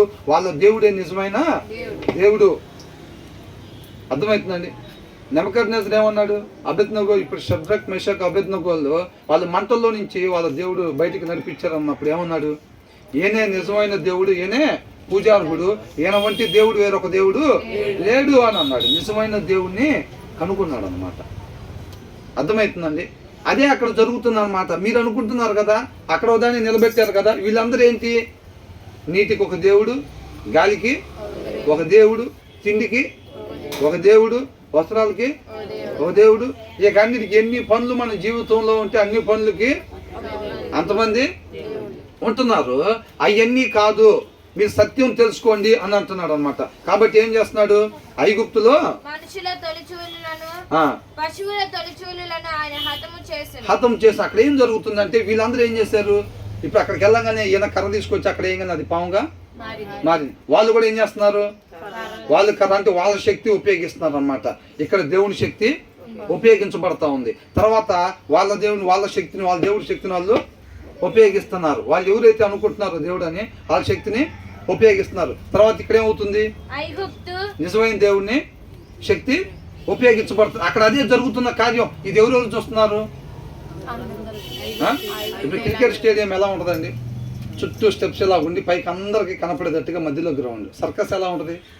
సర్కస్ కూడా అలాగే ఉంటుంది. ఈ చుట్టూ కూర్చున్న వాళ్ళు ఎవరంటే ఈ సమస్త మానవాళి అన్నమాట. భూమి మీద ఉన్న సమస్త మానవాళి. ఆ ఐగుప్తు దగ్గర అక్కడ జరిగిన మొత్తం కూడా ఒక యాంపీ థియేటర్ లాంటిది అనమాట. అందరు కలిసి వెళ్ళి చూస్తా, ఎలా అయితే చూస్తూ ఉంటారో ఈ సమస్త మానవాళికి దేవుడు ఆ షో చూపిస్తున్నాడు. అక్కడ షో అంటే ఉట్టికినే జరిగే షో కాదండి, అది నిజమైన దేవుడు ఎవరో మీరందరూ కూడా తెలుసుకోండి అని అంటున్నాడు. ఐగుప్తులు ఎందుకు పెట్టాడు అది? ఇప్పుడు మనం చూడండి, ఆఫ్రికాలో ఏం జరుగుతుందో మనకు తెలుసా? ఆస్ట్రేలియాలో ఏం జరుగుతుందో తెలుసా? యూకేలో, ఉక్రెయిన్లో మనకు తెలుసు. అమెరికాలో మాత్రం ఎవరు అధ్యక్షుడు అయ్యారు అంటే చెప్పేస్తారు. మిగతా దేశాల గురించి అడిగితే అమెరికా గురించి అసలు అట్లా మారిన క్షణాల్లోనే చెప్పేస్తూ ఉంటారు. అవునా? అందరు చూపు అగ్రరాజ్యం వైపు ఉండిద్ది అనమాట. కాబట్టి ఐగుప్తులోనే అది దేవుడు ఏర్పాటు చేశాడు. అక్కడ అది మొత్తం నిజమైన దేవుడు ఎవరో వాళ్ళందరికీ ఆయనగా కనపరుచుకుంటున్నాడు అనమాట. అర్థమవుతుందండి? కాబట్టి అక్కడ ఏమంటున్నాడు? అక్కడ ఎవరు గెలిచారు? మీకు ఓవరాల్లో స్టోరీ తెలుసుగా. ఎవరు గెలిచారు? వీళ్ళ బలం మొత్తం ఫరో అని అంటే ఇక అంతకన్నా పెద్దవాళ్ళు, అంతకన్నా గొప్పగా వాళ్ళు దేవుడు అనుకునే వాళ్ళ శక్తిని ఉపయోగించే వాళ్ళు లేరు. ఇంకా ఆ శక్తిని ఉపయోగించినప్పుడు వీళ్ళు ఈ బానిసలను ఆపుకోగలిగారా? ఆపుకోలేకపోయారు. అవునా? అంటే నిజమైన దేవుడు యెహోవా అని చెప్పి వీళ్ళందరూ కూడా తెలుసుకున్నారనమాట. అందుకని మీరు చూడండి, కొన్ని చోట్ల ఇశ్రాయేల్ జనం మొత్తం నేనే నిజమైన దేవుడిని అని ఇశ్రాయేలీలు మొత్తం తెలుసుకోవాలని చెప్పి అట్లా చేసి ఉంటుంది. కొన్ని చోట్ల ఐగుప్తీయులు మొత్తం దేవుడిని తెలుసుకోవాలని చెప్పి రాయబడి ఉంటుంది. అంటే సమస్త మానవాళి నిజమైన దేవుడు ఎవరో ఆయనగా తెలుసుకోవాలి అనేది జరుగుతుంది అనమాట. కాబట్టి ఐగుప్తులో మనుషుల తొలిచూలని పశువుల తొలిచూళ్ళని ఎందుకు పెట్టారు? పశువుల గురించి మనమేంటి? కుక్క ఏంట్రా? మనమేంటి? సింహం ఏంటి? మనమేంటి? అసలు మనమేంద్రా? ఏంటంట? రాజులం. ఎవరంట? ఎవరు గారు ఏమనుకుంటారు? అరే నేనైతే మాత్రం నేనేమవుతున్నా తెలియదు, కానీ నేనైతే సామాన్యులాగా లేదురా. చిన్నప్పటి నుంచి అందరికి ఉంటుంది కదా అది. నేనైతే సామాన్యులాగా, నేను పెద్ద అయిన తర్వాత ఏదో అవుతా మొత్తానికి. ఎవరి కాళ్ళకి అదే ఉండిద్ది ఫీలింగు. నేను కారణం జన్మనై ఉంటానేమో. ఏంటంట? చిన్నప్పుడు ఇట్లా బతుకుతున్నాను అనుకుంటా, నేను పెద్ద అయ్యేసరికి అందరికీ తెలియబడిద్ది అనుకుంటా. ఇంకా ఎవరి కాళ్ళకి ఆ ఫీలింగ్ ఉంటుంది. అది లేడీస్కి అయినా జెంట్స్కి అయినా కానీ నేనేదో మాత్రం నేనైతే ఏదో అద్భుతం చేస్తాను అనుకుంటా గ్యారెంటీగా. అందరిలాగా కాకుండా నేనేదో ప్రత్యేకంగా అవుతా గ్యారెంటీగా. ఆ ఫీలింగ్తోనే అందరూ పెద్దోళ్ళు అవుతారు. పెద్ద అయిన తర్వాత ఆయన కృపను పొందుకుంటే ఆయన మాట ప్రకారంగా మనం విధేయత చూపించకపోతే మన ఇష్ట ప్రకారం ఉండి నశించిపోయేవారుగా ఉంటారు. అవునా? ఇక్కడ అందుకనే ఏమంటున్నాడు? ఐగుప్తు తర్వాత ఏమంటున్నాడు?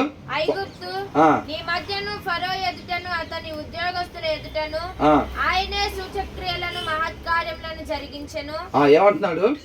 ఎవరైతే దత్తత తీసుకున్నారో, ఎవరైతే యాకోబుని ఇశ్రాయేలుని ఎన్నుకున్నాడో ఆయన గురించి తెలియపరుస్తున్నారు. మీరు అనుకుంటున్నారు కదా ఇది గొప్పగా ఆశీర్వదింపబడిన దేశము అని. అంటే ఏం దేశం అంట? ఐగుప్తు. అవునా? గొప్పగా ఆశీర్వదింపబడిన దేశం అంటే మిగతా అన్ని చోట్ల ఉన్న బొమ్మల కన్నా అక్కడున్న బొమ్మలు చాలా పవర్ఫుల్ బొమ్మలు అనేది కదా మీ ఉద్దేశం. అవునా? వాళ్ళకన్నా ఇంకా పవర్ఫుల్ బొమ్మలు వేరే దగ్గర ఉంటే వాళ్ళు వీళ్ళకన్నా బలవంతులు అయి ఉండేవాళ్ళుగా. అందరికన్నా ఈ దేశమే బలంగా ఉంది అని అంటే అందరి దగ్గర కన్నా ఇక్కడ బొమ్మలే బాగా పవర్ఫుల్ బొమ్మలు అని మీరు నమ్ముతున్నారు కదా. కాబట్టి వాళ్ళు ఆపుకోగలిగారా? వాళ్ళ తొలిచూలు పిల్లలు ఆపుకోగలిగారా? ఆపుకోలేకపోయారంటే జనాలకి ఏమర్థం అవుతుంది?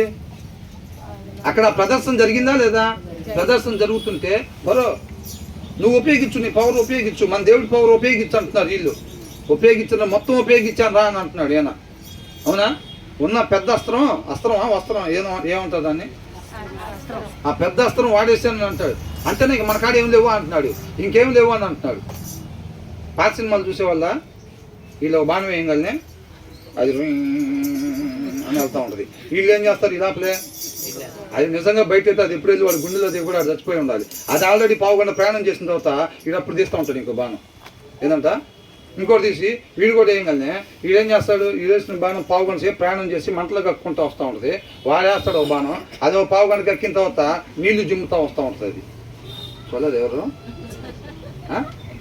మాకు అది ఏం తెలియదు బ్రదర్ అసలు. అవునా? అట్లుంటుంది ఆ సినిమాల్లో. మేము ఎప్పుడు చూడలేదు బ్రదర్. ఇంతమేలే కానీ మేము ఎప్పుడు చూడలేదు బ్రదర్ అన్నట్టుగా. అవునా కదా? మరి ఇప్పుడు వాళ్ళ దేవుడు అంటున్నాడు ఆ శక్తి చూపించాడు, తొలిచూళ్ళు మొత్తం చచ్చిపోవాలి అని అంటున్నాడు. ఆయన ఒక బాణం వదిలాడు. ఫరో మన దేవుడి దగ్గర నుంచి ఒకటి వదిలేని అంటున్నాడు. ఏం వదిలింది? ఇందాక వదిలిందే పెద్ద బాణం అది అంటున్నాడు. అవునా? మరి ఈ బాణం గెలిచిందా? ఒక్కోసారి చివర్లో ఏమవుతుంది తెలుసా? ఈ రెండు వచ్చి ఏమవుతాయి? ఇదేమో మంట వేసుకుంటూ వచ్చేది, ఇదేమో నీళ్లు జల్లుకుంటూ వచ్చింది. ఇది వచ్చి మంట ఆపేయగానే ఆ 2 బాణాలు తిక్కన ఆడబడిపోతాయి. మళ్ళీ తర్వాత ఇంకోటి వేస్తారు. అవునా? ఇదేమో పావులాగా వస్తే ఈడేమో ఆ పావుని బట్టి ఏదో ఉండిద్దిగా ఊదేది. వీడు బాణం పావు గంట సేపు ప్రయాణం చేసి ఆ ఊదే బోర్లాగా వచ్చింది. ఇదేమో ఆ 2 ఢీకొని మళ్ళీ తర్వాత ఏమవుతాయి, మళ్ళీ పడిపోతాయి. చివరిలో ఏమైంది అనుకుంటున్నారు, వీడి కాడ శక్తులు ఏముందో వీడేస్తే బాణం ఈ కన్నా పవర్ఫుల్గా ఉన్నప్పుడు లేదు, వాడు పడిపోయింది. ఇది డైరెక్ట్గా పోయి అని చెప్పాడు ఇక్కడ గుచ్చుకుంటామనింది. అంటే ఏంది, ఇక్కడ కన్నా పవర్ ఇక్కడ ఎక్కువ. ఇంక అవతల దాన్ని తట్టుకునే పవరు లేదు. ఇక బాణాలు లేవు, రథానికి ఇరుక్కుపోయి ఇంక అట్లా ఇట్లా ఉంటారు. అంటే ఈయన కన్నా ఈయన బలవంతుడు అన్నట్టు. అవునా? అవునా కదా? అట్లాగనమాట. ఈయన ఏమంటున్నాడు, తొలిచూలు మొత్తం జంతువుల్లో కానీ మనుషుల్లో కానీ ఐగుప్తులో మొత్తం చనిపోతారు అని చెప్పి దేవుడు అంటున్నాడు. బల ప్రదర్శన చూపించాడు అక్కడ. వాళ్ళ దగ్గర చచ్చిపోయిన వాళ్ళందరూ మోసుకెళ్తున్నారు చిన్నగా.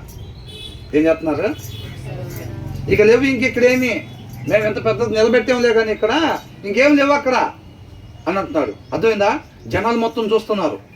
చూసి ఏమనుకుంటున్నారు, ఓహో అట్లయితే నిజమైన దేవుడు ఏననుకుంటా, మనం ఇన్ని రోజులు తీసుకుని వెళ్ళి ఏడబెట్టినట్టున్నాం. అవన్నీ ఏంది, అవన్నీ ఆడబెడతాం, తీసుకొచ్చి ఏడబెట్టుకోవటం.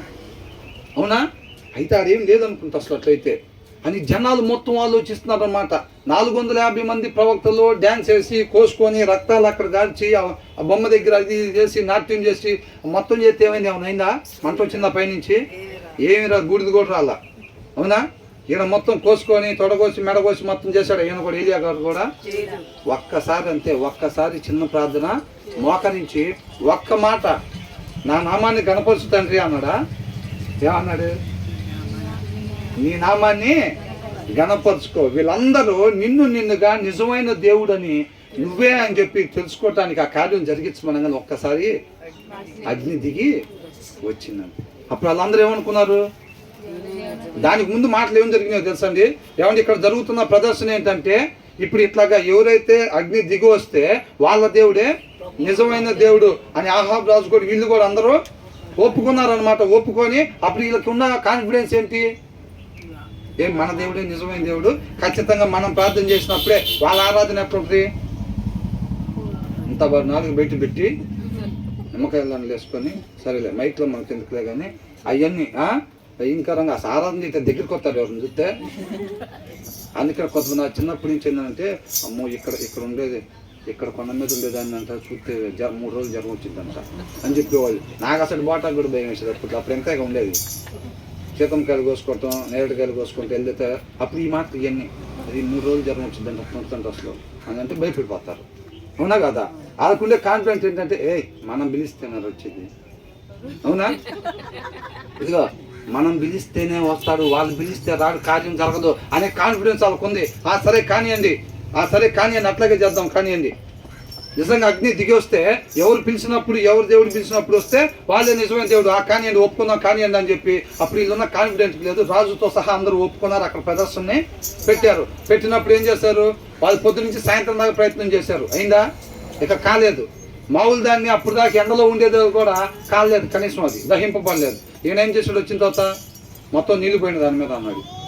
నీళ్ళు పోతే ఇంకేం మండిద్ది, అసలు మండేది కూడా ఆరిపోయిందని అంటున్నాడు. అసాధ్యమైంది సాధ్యం చేయటమే మన దేవుడి శక్తి సామర్థ్యాలు అన్నమాట. అర్థమవుతుందండి? ఒరిజినల్ ఎప్పుడు ఒరిజినలేనండి, ఫేక్ ఎంతవరకు నిలబడిద్ది. అవునా? మన భక్తి కూడా అంతే. రేపు వాక్యం అనే అగ్ని ద్వారా కాల్చగానే మొత్తం రాలిపోయింది, బూడిదే. అర్థమవుతుందండి? మన ఊరికనే ఆ నామకార్థ క్రైస్తవం అనే కోట కట్టుకుంటూ లోకంలో పనిచేసిద్ది. రేపు అక్కడికి తీసుకోవాలనుకున్నప్పుడు వాక్యంతో కాల్చబడిద్ది, అది టెస్టింగ్ జరిగిద్ది అనమాట. టెస్టింగ్ చేయకుండా నిత్య జీవంలోకి వెళ్ళరు. కాబట్టి ఇక పైకి జనాల మధ్యలో భక్తుల్లాగా మనం ముసుకేసుకుంటే మాత్రం రేపు అగ్నితో కాల్చినప్పుడు, వాక్యంతో కాల్చినప్పుడు ఏమైంది, మొత్తం బూడిలాగా రాలిపోయిద్ది. కాబట్టి అలాంటి ఇసుక మేడలో, అర్థమవుతుందండి, అలాంటివి కట్టుకోబాకండి. అదే చెబుతున్నారు ఇక్కడ. ఈయన తెలుసుకున్నాడు, కీర్తనకారుడు తెలుసుకున్నాడు, నిజమైన దేవుడు నాకు తెలుసు, అక్కడ జరిగిన అద్భుత కార్యం, ఆయన ప్రేమను నేను చూసా, ఎన్నిక లేని వారిని అంతా అయి ఉన్నవాడు, సంపూర్ణమై ఉన్నవాడు సెలెక్ట్ చేసుకున్నాడు. ఓహో అని చెప్పి ఏం చేస్తున్నారు, దండోరాని వేస్తున్నారు. ఎవరు మౌనంగా ఉండబాకండి. మందిరంలో ఉన్న వాళ్ళు కాదు, బయట ఉన్న వాళ్ళు కాదు, ఎవ్వరు కూడా సమస్త మానవాళి యెహోవాను స్తుతించండి, గొప్ప కార్యం జరిగిందని అంటున్నాడు అనమాట. అర్థమవుతుందండి? అలా జరుగుతుంది. ఈయన అంటాడు మొత్తం చచ్చిపోవాలి, ఆ తొలిచూలు పిల్లలు అందరూ చచ్చిపోవాలని చెప్పి దేవుడు శక్తి చూపిస్తే వాళ్ళ దగ్గర ఇంకేమైనా ఉందా? వాళ్ళ దగ్గర ఏం లేదు. ఆ తర్వాత ఏమంటున్నాడు? ఐగుప్తు నీ మధ్యను ఫరో ఎదుటను అతని ఉద్యోగస్తులు ఎదుటను ఆయనే సూచక క్రియలను మహత్కార్యములను జరిగించిన వాడు. సూచక్రియలు అంటే ఏమనుకున్నాం? సూచక్రియలు అంటే ఏమనుకున్నాం? సూచక క్రియలు అంటే ఏమనుకున్నాం? కేజీ కోడి మాసం అనుకున్నామా? బ్రదర్ గుర్తు చేయబాకండి బ్రదర్. ఏంటి సూచక్రియలు అంటే ఏమనుకున్నాం? పెన్ సర్కిల్ పేరున్నారు ఎప్పుడైనా? చెప్పండి. సూచక్రియలు అంటే ఏంటి? సూచన బోర్డు అంటే ఏంటి? సైనింగ్ బోర్డు అని అంటే అది ఎక్కడికి వెళ్ళాలో అది చూపిస్తూ ఉన్నది. ఈ కార్యాలు ఏం చూపిస్తాయి? ఆయన అక్కడ చేసిన సూచక క్రియలు ఆ సృష్టికర్త వైపు చూపిస్తూ ఉంటాయి అన్నమాట. అయ్యి అర్థమవుతుందండి. ఆయన అక్కడ ఏం చేశాడంట? సూచక క్రియలు చేశారంట. అంటే మా జీవితాల్లో కూడా ఆ సూచక క్రియలు చేయి కాదు, అందుకోసం కాదు ఆయన అక్కడ చేసింది. ఆయన చేసిన క్రియలు ఎటు చూపిస్తున్నాయి అంట? ఆయన వైపు చూపిస్తున్నాయి. అదిగో నిజమైన దేవుడు. ఏమంటని? అదిగో నిజమైన దేవుడు. ఇప్పుడు దేవుడు తన బలాన్ని చూపించాడు. ఈ తొలిచూలు పిల్లలు మొత్తం కూడా చచ్చిపోవాలని చెప్పి వాళ్ళ దగ్గర బలం ఏదో ఉన్నది, ఏదో డామ్ డౌన్ తీసుకొని ఏదో అని ఉంటారు కదా, అంటారా లేదా? ఏదో అన్నారు కానీ అక్కడ ఏం కార్యం జరగలేదు. అవునా? మరి అప్పుడు జరగనప్పుడు ఆ కార్యం ఎటు చూపిస్తుంది? ఆ తొలిచూలు పిల్లలు మొత్తం చనిపోవటం, ఆ జంతువులు తొలిచూలు పిల్లలు మొత్తం కూడా చనిపోవటం, ఆ కార్యం ఆ సూచక క్రియ ఎటు చూపెడుతుంది అంటే మీకు అర్థమవుతుందా అని అంటుంది. ఆ సూచక క్రియ మాట్లాడుతుంది. ఏమని మాట్లాడుతుంది అంటే మీకు అర్థమైందా? నిజమైన దేవుడు ఇక్కడ ఇక్కడ అంటున్నాడు. అర్థమవుతుందండి. కాబట్టి ఆ సూచక క్రియ వైపు కాదు చూడాల్సింది. నా జీవితాల్లో కూడా చెయ్యి ప్రభువా, మా అమ్మాయి కూడా ఉద్యోగం ఈ ప్రభువా, మా అబ్బాయి కూడా మంచి పెళ్లి సంబంధం అక్కడ ఐగుప్తులో చేసావు కదా, అట్లాగా మా జీవితాల్లో చూడాల్సిన వైపు చూసామా? చూడాల. అది ఎటువైపు చూపిస్తుందో అటు చూడకుండా ఆ సూచక క్రియకెళ్ళి రొట్లు పంచుతానంట తండ్రి వైపు, తండ్రి మహింపరిచి అందరూ తండ్రి వైపు చూడాలని చెప్పి యేసుక్రీస్తు వాళ్ళు 5 రొట్టెని 2 చేపలను 5,000 మందికి పంచితే వీళ్ళు ఆ రొట్టెలకి వెళ్ళి చుట్టమే మొదలు పెట్టారు. ఏం చేశారంట? ఆ రొట్టెలకి వెళ్ళి చూస్తున్నారంట. ఆయన ఎవరికి వెళ్ళి చూపిస్తున్నాడు అటు చూడకుండా. వీళ్ళు ఉదయాన్నే 3 గంటలకంట ఇద్దరు కలిసి మందిరానికి వెళ్తున్నారంట. ఎవరు వాళ్ళు? పేతురు యోహానేనా? అక్కడ ఒక ఆయన కూర్చొని ఉన్నారు. ఎవరైనా ఉన్నాడు. ఆయనకి ఏం చేశారు? నువ్వు అడిగే ధనం మా దగ్గర లేదు కానీ మా దగ్గర ఉన్నది ఇస్తున్నావు అని చెప్పి ఆయన లేచి నడవమని చెప్పారు. నడవగానే వాళ్ళంతా ఆశ్చర్యంగా అయిపోయి వీళ్ళిద్దరు గొప్ప వాళ్ళు అని చెప్పి వీళ్ళిద్దరు అంటే ఏదో మా శక్తితో మేము ఏదో చేసినట్టు ఎందుకు మమ్మల్ని ఎందుకు అట్ట చూపుతున్నారు అని అంటున్నారు. అది ఏమంటున్నారు? అసలు ఆ కార్యం జరిగినప్పుడు మీరు ఎవరి వైపు చూడాలి? అది ఎక్కడి నుంచి జరిగింది అటువైపు చూడాలి మీరు. అందుకు ఆ కార్యం చేయబడింది. మీరేందుకు మాకెళ్ళి చూస్తున్నారు? ఎందుకు మేమేదో చేసినట్టుగా అంటున్నారు. కానీ ఫిజికల్గా ఎవరు కనపడుతున్నారు అక్కడ? వీళ్ళిద్దరే కనపడుతున్నారు. కాబట్టి మనం కూడా ఏంటంటే అలా ఉండకూడదు అని అంటున్నాడు. ఏమంటున్నాడు? సూచక్రియలు, అద్భుతాలు, ఆశ్చర్యకార్యాల గురించి ప్రార్థన చేసేవారుగా కాకుండా ఆయనగా తెలుసుకునేవారుగా. అర్థమవుతుందండి. అలా తెలుసుకునే వాళ్ళకి ఇవన్నీ లెక్క లేకుండా జరుగుతాయి. కాలుకు దెబ్బ తగిలితే తగ్గిపోవటాలు, కడుపులో నొప్పి వస్తే తగ్గిపోవటాలు, ఇవన్నీ ఆటోమేటిక్గా జరుగుతాయి. వాటి గురించి నువ్వు ప్రత్యేకంగా గంటలు ఏం ప్రార్థనలో అవసరం లేదు. నువ్వు ఆయనగా ఇప్పుడు ఏలియాకి అవసరమైన దగ్గర చేశాడా అద్భుతాలు, లేకపోతే అదే పనిగా రండి రండి ఇక్కడ అద్భుతాలు చూపెడతా రండి అని గారడి వాళ్ళకి పిలిచి మొత్తం 14 అద్భుతాలు చూపెట్టారా? ఎక్కడన్నా నీళ్లు దాటాలన్నప్పుడు అవసరమైన దగ్గర మాత్రమే వాళ్ళు చేశారు అంతే. అంతేగాని వాటిని పట్టుకొని అలాడి వాటిని అద్భుత కార్యాల కోసం దాచిపెట్టుకుని అద్భుత కార్యాల కోసం దేవుడి దగ్గరికి రావటం. ఆయన కార్యాలు చేస్తాడంతగా, మీ దేవుడు కార్యాలు చేస్తాడంతగా. అందుకనే వచ్చాం. ఏంటంట అట్లా వచ్చిన వాళ్ళు 4 రోజులు ఆటోమేటిక్గా వెళ్ళిపోతారు. అర్థమవుతుందండి. ఇంకొక వార్త అనగానే వెళ్ళిపోతారు. అలాంటిది కాదు. ఆయనగా తెలుసుకున్న వాళ్ళు పడిపోరు, వాళ్ళు వెళ్ళిపోరు ఇంకెనక్కి. అర్థమవుతుందండి. మనం అలాగ ఉండాలన్నమాట. ఆయనతో మాత్రమే అంటుకట్టుబడేవారుగా ఉండాలి. అందుకని ఏమంటున్నారు తెలుసండి? ఐగుప్తు అంటే అది మహాదేశం, ఇంకంతకన్నా గొప్ప దేశం లేదు. దాని ఇంగ్లీష్లో చదవండి 9th verse ఒకసారి. He sent his signs and wonders into your midst Egypt అని అంటున్నారు. అంటే ఎక్కడ పంపించాడంట? ఈజిప్ట్ మధ్యలోకి. అంటే ఇప్పుడు ఒకళ్ళు ఇప్పుడు ఏదో గొడవ జరుగుతుందండి, వాళ్ళ ఊరు మధ్యలోకి వెళ్ళి వచ్చారు అనుకోండి, వాళ్ళు ఏమంటాడు? టచ్ చేసి రావటం కాదు. అరే గొడవ జరుగుతున్నారు ఊరికి వెళ్ళి వెళ్ళబాకండి అంటే ఇప్పుడు ఆ బోర్డర్ దగ్గరికి వెళ్ళి వచ్చా. ఏనాడు సూరి ఇప్పుడు ఆ బోర్డర్ దగ్గరికి వెళ్ళి రావటం కాదు, ఆ ఊరు నడిబొడ్లోకి వెళ్ళి వచ్చాడు అనుకోండి అంటే వాడిని ఏమంటారు, మామూలు కాదురా, అరే వాడు అసలు భయపడరా. అప్పుడు మొత్తం పెద్ద గొడవ అయింది చూసారా, అన్నీ తగలబెట్టారు చూసావా. వాడు ఆ టైంలో వెళ్ళి వాళ్ళ ఊరు సెంటర్లోనే ఉన్నాడు వాడు 2 రోజులు అంటే ఏమనుకుంటారు. అవునా, దేవుడు ఎక్కడ చేశాడంటే ఈ కార్యాలు? ఈజిప్ట్ అంచమటి చేసి వచ్చారా, గోడమ్మటి చేశారు కాబట్టి దేవుని వదిలిపెట్టారులే. కానీ ఆ ఊర్లో చేస్తే వదిలిపెట్టేవాళ్ళు కాదు, అసలు మొత్తం చుట్టుముట్టే వాళ్ళే. ఏంటంట వాళ్ళు చుట్టుముట్టడం కాదు, మీరందరూ నా చుట్టుముట్టనని చెప్పి వాళ్ళ ఊర్లోకి వాళ్ళ దేశంలోకి వెళ్ళి వాళ్ళ దేశం నడుబొడ్లో ఉండి ఈ కార్యాలు చేస్తున్నాడు అనమాట దేవుడు. అర్థమవుతుందండి. మీ దేవుడు నిజమైన దేవుడు అనుకుంటే అవునా కాదు, అదేనా కనబడుతుంది. మీ దేవుడు నిజమైన దేవుడు అని అనుకుంటే రండి బల ప్రదర్శనకి. ఇప్పుడు స్టేడియంకి మధ్యలోనేగా ప్రదర్శన జరిగేది. అవునా, ఆ ఈజిప్ట్ మధ్యలో పెట్టాడు అనమాట దేవుడు. అట్లాగా అర్థమవుతుందండి. కాబట్టి ఇట్లా అంటున్నాడు, హీ సెంట్ హిస్ సైన్స్ సూచక్రియలు and wonders into your midst Egypt against Pharaoh and all his servants అంట. ఏంటంట, అగెనెస్ట్ వ్యతిరేకంగా. అర్థమవుతుందండి. ఆ ఫరో ఎవరైతే ఉన్నారో ఆ ఫరోకి ఆ యొక్క సైన్యానికంట వ్యతిరేకంగా, అగెనెస్ట్గా. అంటే వాళ్ళు ఎవరైతే బలమైన దేవుడు మేము కలిగి ఉన్నాం, మిగతా దేశాలన్నిటికన్నా సరే మా దేవుడు బలమైన దేవుడు, గొప్ప దేవుడు కాబట్టి చూడాలి. బలమైన దేవుడు, గొప్ప దేవుడు కాబట్టే మా దేశం మిగతా దేశాలన్నిటికన్నా బలంగా ఉంది అని వాళ్ళు చెప్పుకుంటున్నారు. అట్ ద సేమ్ టైం మిగతా దేశస్తులు మొత్తం కూడా నమ్ముతున్నారు అనమాట. వాళ్ళు ఈ చిన్న దేశాల్లో ఏమి నమ్ముతారు? అమెరికా అంటే ఎందుకు భయపడుతున్నారు? వాళ్ళ కాడ భయంకరమైన ఆయుధాలు ఉంటాయి, మిగతా దేశాలకు కూడా అది సప్లై చేసిద్ది. అట్లాగా ఇప్పుడు వీళ్ళు ఏమనుకుంటున్నారంట, ఒరే మన కాడ ఉన్న బొమ్మల కన్నా ఈజిప్ట్ బొమ్మలు పవర్ఫుల్ రా, అందుకనే వాళ్ళు అంత గొప్పగా డెవలప్ అయింది. ఏమనుకుంటున్నారంట, అదే ఉంటుంది. అరే మన దేశంలో ఉండే బొమ్మల కన్నా ఈజిప్ట్ దేశంలో ఉండే బొమ్మలు పవర్ఫుల్ రా నాయన, అంతకన్నా పవర్ఫుల్ ఈ భూమి మీద ఎక్కడ లేవు అని అంటున్నాడు. అర్థమవుతుందా?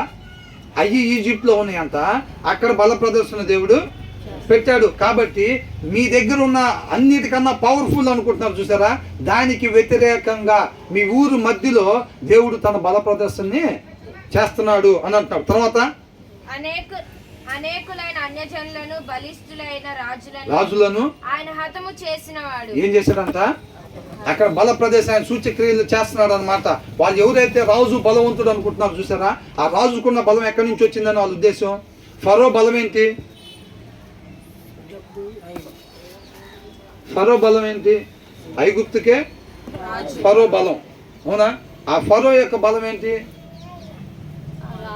ఆ నుంచున్న బొమ్మే. ఏంటంట ఆయన బలం ఏంటి? ఆ నుంచున్న బొమ్మే ఏదో చేసిద్ది, నన్ను కాపాడిద్ది. ఆయన కూడా పొద్దున లేచి ఏం చేస్తాడు, ఇక ఆ బొమ్మ దగ్గర కార్యక్రమాలని. అవునా, అక్కడికి వెళ్ళి అది చేస్తాడు. ఈయన బలం ఏందంట, ఈయన బలమా బొమ్మే.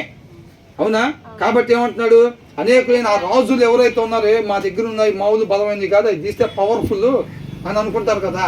వాళ్ళందుకని ఆ రాజులందరికీ అప్పుడు అయ్యే ఉండేది, మా దగ్గర ఉన్న వాళ్ళు బలమైన వాళ్ళు, గొప్ప శక్తులు కలిగిన వాళ్ళు అని చెప్పి అప్పుడు రాజు వాళ్ళందరినీ అంత చిత్తుగా ఓడిచ్చాడంట. వాళ్ళు గొప్ప దేవుళ్ళు అయితే, వాళ్ళు నిజమైన దేవుళ్ళు అయితే, వాళ్ళు శక్తి కలిగిన దేవుళ్ళు అయితే, మరి ఇప్పుడు వాళ్ళు ప్రదర్శన వచ్చింది కదా. దేవుడు అక్కడికి వెళ్ళి వాళ్ళందరి మీద యుద్ధానికి వెళ్ళినప్పుడు ఈయన బలం చూపించేటప్పుడు మరి వాళ్ళ దగ్గర ఉన్న బలం వాళ్ళు కూడా చూపెడతారుగా. మరి వాళ్ళ బలం చూపెట్టినప్పుడు ఎవరు గెలవాలి? అవునా కదా. ఇప్పుడు ఫేక్ ఒరిజినల్ రెండింటికి మంట ప్రవేశపెట్టామనుకోండి, ఏది బూడిదైపోయింది? ఫేక్ బూడిదైపోయింది, ఒరిజినల్ మాత్రం ఇంకా మెరుపు వచ్చింది అనమాట. అక్కడే అన్నమాట సువర్ణంగా మారేది. దేవుడు తన బల ప్రదర్శనకు వచ్చేటప్పుడు ఇదంతా ఎవరు చూస్తున్నారు? సమస్త మానవాళి చూస్తున్నారు అనమాట. అప్పుడు నిజమైన దేవుడు ఎవరో తెలుసుకుంటున్నారు అందరూ. తెలుసుకోండి అని అంటున్నాడు. వాళ్ళకొక్కరికైనా మనకు కూడా మనోళ్ళు కూడా ఏం చేస్తారు, 3 వారాలు ఉపవాసం ఉంటారు. కాదంటే 4వ వారం వెళ్ళి కట్టించుకొని వస్తారు వెళ్ళి. అర్థమవుతుందా? 4వ వారం వెళ్ళి కట్టించుకొని వస్తారు. ఇక్కడ కనపడకుండా నల్లతాళ్ళు కట్టారా? ఇక్కడ నల్లతాళ్ళు కట్టారా? దిష్టి తగలకుండా కట్టారా? ఆలోచన రాగానే అయిపోయింది మొత్తం. యాసిడ్ మొహం మీద పడతా అక్కడ డేట్ ఫిక్స్ అయినట్టే. ఏంటంట, నల్లతాడు కడితే అంతే. ఇక నేను అంటానని కాదండి, ఇవన్నీ జనరల్గా జరుగుతూ ఉన్నాయి. అక్కడ బల ప్రదర్శన. ఈయన రాజులందరినీ ఓడిచ్చాడంటే మీరు చూడాల్సింది మంచి యుద్ధ వీరుడు అనుకుంటేనా. అదే చూడాల్సింది. అక్కడ ఏం జరుగుతుంది? నిజమైన దేవుడు ఎవరో ఇప్పుడు మీకే ఫ్యాన్ లేవా? నాకు లేదా? అయితే నిజమైన దేవుడు ఎవరో ప్రదర్శన జరుగుతుంది. ప్రతి చోట వీళ్ళందరూ ఏమవుతున్నారు? ప్రతి చోట వీళ్ళందరూ ఓడిపోతున్నారు, ఈయనొక్కడే నిలబడి ఉంటున్నాడు. అంటే ఒరిజినల్ ఏదన్నట్టు? మన దేవుడు ఒరిజినల్ దేవుడు, ఆయనగా తెలుసుకోండి అని అంటున్నాడు అనమాట. కాబట్టి అనేకులైన అన్యజనులను, బలిష్ఠులైన రాజులను ఆయన హతము చేసును. ఈయన అందరికీ కనపరుచుకుంటూ వెళ్తున్నారు. వీళ్ళందరూ ఒప్పుకుంటున్నారు. ఇంకా ఏమని ఒప్పుకోకుండా ఉంటారా? ఇంకా ఇప్పుడు నెబుకద్నెజరులాగా ఒప్పుకోవాల్సిందేగా. నెబుకద్నెజరు ఒప్పుకున్నాడా లేదా? ఏమన్నాడు? మంటల్లో నుంచి ఇప్పుడు నేనేదైతే ఇట్లా పెట్టానో ఈ బొమ్మని, ఆ బొమ్మ పేరు చెప్పి నేను మంటల్లోకి పోతే నేనైతే తిరిగి రాను. నాకు తెలుసు ఆ విషయం. కాబట్టి వాళ్ళు ఎవరి పేరు చెప్పుకొని మంటల్లోకి వెళ్ళారు, కానీ వాళ్ళకి ఏం కాకుండా బయటికి వచ్చారు. అంటే ఆయనే నిజమైన దేవుడు, ఆయన తప్ప వేరొక దేవుడు లేడు అని అనుకున్నారు. అర్థమవుతుందండి? అట్లా ఎవరైనా సరే ఒప్పుకోవాల్సిందే. ఈ రాజులందరూ ఒప్పుకొని ఆయనే నిజమైన దేవుడు అని ఒప్పుకుంటా ఉన్నారు అనమాట. అలాగా కనపరుచుకుంటున్నాడు ఆయన్ని. తర్వాత ఏమంటున్నాడు? ఓగును హతము చేశాను. కనాను రాజ్యములన్నిటినీ. ఆ కనాను వాళ్ళు అంటే ఎట్లా ఉంటారు? చిన్న చిన్న బుడతలా ఎలా ఉంటారు? కనాను వాళ్ళు అంటే ఎలా ఉంటారు? మరుగుజ్జుల్లాగా ఇంత ఉంటారా? మరి ఎలా ఉంటారు? అందరూ అనాకీయుల్లాగా ఉంటారు. అవునా? అనాకీయులు అంటే ఎవరు? కులియాతలాగా ఉంటారు అందరూ. అవునా? ప్రతి ఒక్కళ్ళు అట్లుంటారు. వాళ్ళ కింద అంట ఇల్లు పోయి ఇజ్రాయేలీలు ఎట్లున్నారంట? మిడతల్లాగా. మీరు కొత్త బైబిల్ రాయబాకండి. అక్కడ మిడతలు అని రాసింది చేవలు అంటారు. చేవలు చాట్లు అంటే మళ్ళీ దాన్ని పట్టుకుని వెళ్ళి మన వాళ్ళందరికీ చెప్తారు అనుకుంటా. వాళ్ళంటే వీళ్ళు ఎలా ఉన్నారంట? మిడతల్లాగా ఉన్నారంట. వాళ్ళ ముందు చూస్తే వీళ్ళు అలాంటి వాళ్ళు, అట్లాంటి వాళ్ళు. ఎవరు బలహీనంగా ఉన్నారో చూసుకొని వాళ్ళ మీద యుద్ధం చేసి గెలిచొస్తున్నాడేనా? ఉన్న వాళ్ళందరిలో బలవంతులు అనమాట. అర్థమవుతుందండి? ఇప్పుడు ఈ కాలనీ మొత్తంలో ఒక ఆయన ఏమంటారు, కుస్తీ పోటీల్లో ఉంటారు కదా, ఇదివరకు రింగు గీసి ఆయన ఒక్కరిని ఓడించాడు అనుకో ఒక ఆయన. ఇప్పుడు దావీదుకి యుద్ధ వీడని పేరు ఎట్లా వచ్చింది? మహాబలశాలి అయిన గులియాతును ఒక్కరిని చెప్పగానే ఏమైంది? దావీదు గురించి మొత్తం తెలిసిపోయింది. అట్లాగా ఈయన కూడా బలహీనంగా ఉన్న వాళ్ళని కొట్టుకుంటూ పోవట్లేదు.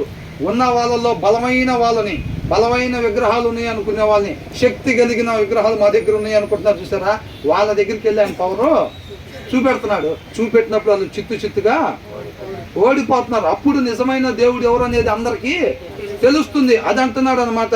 కాబట్టి ఈ రెండు వచ్చిన ఊరకే మనం ఏదో చదువుకుంటే వెళ్ళిపోవటం కాదండి. దాని సారాంశం ఈ ఎవరైతే ఈ రైటర్ ఉన్నారో ఆ రైటరు ఏమి తెలుసుకోవాలని చెప్పి మనకు రాపిచ్చాడో దాన్ని మిస్ అయితే మనం అసత్యంలోకి వెళ్ళిపోయినట్టే. అర్థమవుతుందండి? అది ఊరికి జనరల్గా చదువుకుంటే బెదర్ అంత ఉందా దీంట్లో? మీరు ఇప్పుడు 11 వచ్చిన వాళ్ళు అంత ఉందా? మనం ఇప్పుడు అన్ని కీర్తనలు చదువుతున్నాం కదా, మరి మనకి ఇట్లా కనపడుతుందా? సమస్త మానవాళి స్టేడియంలో కూర్చున్నట్టుగా, ఆ స్టేడియం మధ్యలో ఇద్దరు ఫైటింగ్ గ్లాడియేటర్ లాగా ఇప్పుడు ఇట్లా ఉంటారు కదా, కుస్తీ పోటీలు పట్టేవాళ్ళు. ఆ కుస్తీ పోటీలు పట్టేవాళ్ళు యువతలు ఎవరున్నారు? యువతల ఇక భూమి మీద ఉన్న సమస్త ఎవరైతే దేవుళ్ళు అనబడే వాళ్ళు ఉన్నారో వాళ్ళు ఉన్నారు. ఇటువైపు ఎవరున్నారు? దేవుడు ఒక్కడే ఉన్నాడు. అర్థమవుతుందండి? అది జరుగుతుంది అనమాట. ఆ ప్రదర్శన జరుగుతుంది మొత్తంలో. అది అర్థమవుతుంది. అది స్టేడియం కనపడుతుంది. దీంట్లో ఆ స్టేడియం మనకు కనపడాలి చదువుతుంటే. ఆ స్టేడియం మధ్యలో బల ప్రదర్శన జరుగుతుంటే ఒకరి తర్వాత ఐగుప్తు మొత్తం కుప్పగూలిపోయారు. ఒప్పుకున్నారు ఆయనే నిజమైన దేవుడు అని చెప్పి ఒప్పుకున్నారు. సాష్టాంగ నమస్కారం పడ్డారు, వెళ్ళిపోయారు. అర్థమవుతుందండి? ఐగుప్తులు కూడా ఒప్పుకున్నారు ఆయనే నిజమైన దేవుడు అని చెప్పి. ఆయన వెళ్ళిపోయారు. తర్వాత ఇంకెవరన్నా ఉన్నారా? మా శక్తి కూడా ప్రూవ్ చేసుకుంటామనే వాళ్ళు ఎవరు ఉన్నారా అని చెప్పి వాళ్ళని కూడా పిలిచి వాళ్ళందరిని కూడా అవన్నీ కూడా ఫేక్ అని చెప్పి దేవుడు ప్రూవ్ చేశాడు అన్నమాట. ఎందుకు ఇదంతా చేస్తున్నాడు? ఇప్పుడు తెలుసుకోకపోతే నష్టం ఏంటి? ఆయన్ని కనపరుచుకోకపోతే వచ్చిన నష్టం ఏంటి? ఆయన్ని కనపరుచుకోకపోతే అసలు మనం ఎతికి తవిలాడి కనుక్కోవాలి ఆయన్ని. అట్లాంటిది ఆయనకు మనం ప్రేమించేవాడు ఆయన కృపను బట్టి ఆయన మనకి కనపరుచుకుంటున్నాడు. మనం తెలుసుకోకపోతే అది ఐగుప్తు అంత డెవలప్ అయిందంటే అక్కడ ఉన్నాయే నిజమైన దేవుళ్ళు అని అనుకుంటారు కదా. అనుకొని ఏం చేస్తారు? వాటికి సంబంధించిన చిన్న చిన్నవి కొనుక్కొచ్చుకుంటారు. అవునా? ఇప్పుడు ఇక్కడ ఇటు పోయారు అనుకోండి, నాగపట్నం పెద్దది ఉంటుంది, వాటికి సంబంధించిన చిన్న చిన్నవి అమ్ముతూ ఉంటారు. అక్కడ మన వాళ్ళు పోయి ఏం చేస్తారు? మాకు 2 నూనె ప్యాకెట్లు ఇవ్వండి అంటారు. అది మర్చిపోయి చుట్టాలు మర్చిపోయి 6 ఇవ్వండి మొత్తం అంటారు. తూచి 2 కాదండి 6 ఇవ్వండి అంటారు. ఇంత బొమ్మలు ఉన్నాయి కదండి, ఇప్పుడు ఆరు పెట్టిన చిన్నవి ఉన్నాయి కదా, అవి ఒక 6 ఇవ్వండి అని అంటారు. అంటారా లేదా? అవి తెచ్చుకుంటారు. ఎందుకు అవి తెచ్చుకునేది? Most powerful. దాని పవర్ దీంట్లో కూడా ఉంటుంది. దీన్ని తీసుకెళ్ళి మా అల్వార్లో పెడతాం, మెయిన్ ఎంట్రన్స్ దగ్గర. ఎక్కడంట? మెయిన్ డోర్ దిగగానే కనపడాలంట. అవునా?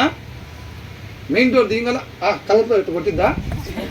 కొడితే గిడితే చీకటే కొట్టాలి. ఇంకా అదంతా మొదలు కూడా పట్టుకునేది. అవునా కదా అని చెప్పి ఇట్లా అంటారు. అట్లాంటి చిన్న నమూనాలు ఇవ్వండి అన్న. ఇప్పుడు ఏం అట్లా కనపరుచుకోకపోతే ఏమవుతుంది? అమ్మో ఐగుప్తు అంత డెవలప్ అయిందంటే అదే పవర్ఫుల్ దేవుడు అదే అనుకుంటా అని పోయి ఏం చేస్తారు? ఈ చిన్న చిన్న డబ్బాలు తెచ్చుకుంటా ఉండేవాళ్ళు. ఈ పాటికి ఇంత కనపరుచుకోకపోతే ఏం చేసేవాళ్ళు? చిన్న చిన్న డబ్బాలు తెచ్చుకునేవాళ్ళు. ఏమన్నా అక్కడ నూనె ప్యాకెట్లను, ఖర్చీపులు, ఆ డబ్బాలు ఏంటని చెప్పి అందరి ఇళ్ళల్లో ఉండేవి. ఈ పాటికి ఆ డబ్బాలు పట్టుకునే వాళ్ళందరూ ఇదే శక్తివంతమైనవి అని చెప్పి ఇట్లా పట్టుకొని ఉంది. వాటిని రేపు దహించు అగ్ని, రేపు తీర్పుకి వచ్చినప్పుడు ఏం చేసేవాళ్ళు? ఆ కాల్చండి, మంట పంపించండి, మా దగ్గర ఇది ఉందనే వాళ్ళు. మంట పంపించగానే ఏమయ్యేది? అది దాన్ని పట్టుకున్నవాడు ఇద్దరు కలిసి 2 బూడిదైపోయాయి. 2 బూడిదైపోయింది. అవునా? అంటే అదేంటి? ఫేక్. అందరం నశించిపోతాం, రేపు అందరూ నిత్య నరకాగ్నికి వెళ్ళిపోతామని. అలా ఏ ఒక్క ఆత్మ కూడా నశించిపోవటం ఆయనకి ఇష్టం లేదు కాబట్టి, ఆయన వాళ్ళని ప్రేమించినోడు కాబట్టి, తండ్రితో పాటు సమాధానం పడి పోగొట్టుకున్న స్థితిని పొందుకొని యుగ యుగాలు మనం సంతోషంగా ఉండాలి అని చెప్పి ఆయన మనకు మేలు మాత్రమే చేసే దేవుడు కాబట్టి ఆయన కనపరుచుకుంటూ ఉన్నాడు. అది ఎందుకు జరిగింది? అదంతా అక్కడ వాళ్ళు బానిసలుగా ఉన్నారు కదండి, వాళ్ళ కోసం జరిగిందా? ఎందుకు జరిగింది అదంతా? మన కోసం కూడా జరుగుతుంది. రేపు ఆయనతో పాటు యుగ యుగాలు ఎవరైతే ఉండబోతున్నారో వాళ్ళందరి కోసం అన్నమాట. ఆయన రాజ్య స్థాపన జరిగేంత వరకు ప్రతి ఒక్కరి కోసం ఆ దినాల్లో ఐగుప్తు అద్భుత కార్యాలు జరిగినాయి. ఆయన ప్రణాళిక చూసారు ఎలా ఉంటుందో? ఆ దినాన ఐగుప్తులో ఆయన చేసిన కార్యాలు ప్రతి ఒక్క కార్యం రేపు నిత్య జీవం ఒక క్షణంలో ఇక రాబోతుంది. రాకడా అన్నప్పుడు ఆ క్షణానికి ముందు జీవించిన ప్రతి ఒక్కరిని ఉద్దేశించి, ప్రతి ఒక్కరిని ప్రేమించి ఆయన చేసిన కార్యాలు అయ్యి, కేవలం వాళ్ళని బయటికి తీసుకురావడానికి చేసిన కార్యాలు కాదయ్యి. అర్థమవుతుందా? అర్థమవుతుందా? ఇప్పుడు ఇక్కడ గుంట ఉంది జాగ్రత్త అని చెప్పి బోర్డు పెట్టారు అనుకోండి. ఇప్పుడు మ్యాన్ హోల్ ఉంటుంది, మ్యాన్ హోల్ ముందు బోర్డు పెడతారు. ఏమని? మ్యాన్ హోల్ ఉందని. శుభ్రంగా దాన్ని చదివి తిన్నబోయే గుంటలో పడితే ఏమంటాం? నేను వాక్యం స్టార్ట్ చేసే ముందు ఒక మాట చెప్పా. ఈ ఏరియాలో వాళ్ళు జాగ్రత్త అన్నా. పెట్టిన బోర్డు పెద్దలు పర్ఫెక్ట్గా చదివి ఇంకా కానివ్వండి అన్నారు. పర్ఫెక్ట్గా చదివాం బోర్డు ఇంకా కానివ్వండి అన్నారు. పడే క్వశ్చనే లేదన్నారు. ఒక తర్వాత ఒకళ్ళు ఏం చేస్తున్నారు? ఏంద్రా ఇందాక కానివ్వండి అన్న వాళ్ళందరూ గుడ్డోళ్ళే ఇంద్ర కొంప తీసి బోర్డు చదివామన్నారు. అవునా? ఈయన ఏం చేస్తున్నాడు? అర్థమవుతుందా? ఆ దినంలో అక్కడ జరిగిన కార్యాలు కేవలం ఐగుప్తులను బయటికి తీసుకురావడానికి జరిగిన కార్యాలు కాదు. ఇవాళ మన కోసం ఆయన రాజ్య స్థాపన చేసేంత వరకు కూడా ప్రతి ఆత్మను రక్షించే దానికోసం ఆయన కనపరుచుకుంటూ ఉన్నాడు. అంటే ఆయనే నిజమైన దేవుడు అని చెప్పి ఆయన తెలియపరుచుకున్నాడా లేదా? తెలియపరుచుకున్నాడు. సమస్త మానవాళికి కనపరుస్తున్నాడు. కాబట్టి బెదర్ ఇప్పుడు మనకంటే తెలిసిద్ది ఈయన నిజమైన దేవుడు అని చెప్పి మనం బైబిల్ చదువుతున్నాం. ఇప్పుడు వేరే వాళ్ళు చదవరు కదా, వాళ్ళకి వేరే బుక్స్ ఉంటాయి కదా, మరి వాళ్ళు చదువుతారు కదా, మరి వాళ్ళకి నిజమైన దేవుడు ఎవరో వాళ్ళకి తెలియదు కదా. తెలియక వాళ్ళు నిజమైన అనుకో దేన్ని వెంబడిస్తారు కదా. రేపు వాళ్ళకి తీర్పు ఎలా బ్రదర్ అని చెప్పడానికి ఉండదు. ఇంకా అర్థమవుతుందా? ఏమండి మాకు తెలియదు, మా నాన్న ఇది ఇచ్చాడండి, ఫస్ట్ ఇది కాదు వేరేది. అవునా? మా నాన్న ఇది ఇచ్చాడండి, దీంట్లో ఉంటుంది దేవుడు అని అన్నారు, దాన్ని చదివి అదేమనుకో మేము దాన్ని పట్టుకున్నామండి, మాకేందని మాకు తెలియదు కదా. మరి మాకు ఇవాళ ఇక్కడ తీర్పుకి వచ్చిన తర్వాత మమ్మల్ని ఎట్లా అడుగుతున్నారు ఏందండి అంత అనుకుంటుందా? సమస్త మానవాళ్ళని ఇన్వైట్ చేసి ప్రతి ఒక్కరు ఎవ్వరు కూడా లేకుండా అందరినీ స్టేడియంలో కూర్చోబెట్టి దేవుడు చేస్తున్న కార్యాలు ఇవి. ఇది కేవలం క్రైస్తవులను కూర్చోబెట్టి చేస్తున్న కార్యాలు కాదు ఇవి. అర్థమవుతుందండి? సమస్త మానవాళ్ళని కూర్చోబెట్టి దేవుడు ఆయనే నిజమైన దేవుడు అని చెప్పి ఆయన కనపరుచుకున్నాడు. రేపు సాగులు చెప్పి ఏమని మా నాన్న చెప్పాడు, మా నాయనమ్మ చెప్పిందంటే కుదరదు అక్కడ. అవునా కదా? కాబట్టి తర్వాత ఏమంటున్నాడు? ఆయన వారి దేశమును స్వాస్యముగాను ఇశ్రాయేలీయులైన తన ప్రజలను స్వాస్యముగాను అప్పగించెను. బలమైన శక్తి కలిగిన విగ్రహాలు అని చెప్పి ఎవరెవరైతే అనుకున్నారో వాళ్ళందరినీ అంత తుక్కుగా ఓడించి ఏం చేశాడు? ఆయన వారి దేశమును స్వాస్థ్యముగాను ఇశ్రాయేలీయులైన తన ప్రజలకు స్వాస్థ్యముగాను అప్పగించారు. చూసారండి? వాళ్ళ దేశాలనంట. అవునా? వాళ్ళు మా శక్తి సామర్థ్యాలు, మా దగ్గర ఉన్న వాటి శక్తి సామర్థ్యాలతో మేము ఈ స్థలాన్ని కైవసం చేసుకుందాం, సంపాదించుకుందాం, ఈ శక్తి ఉన్నంత వరకు ఈ భూమిని ఎవరు తాకలేరు అని అంటారు చూసారా.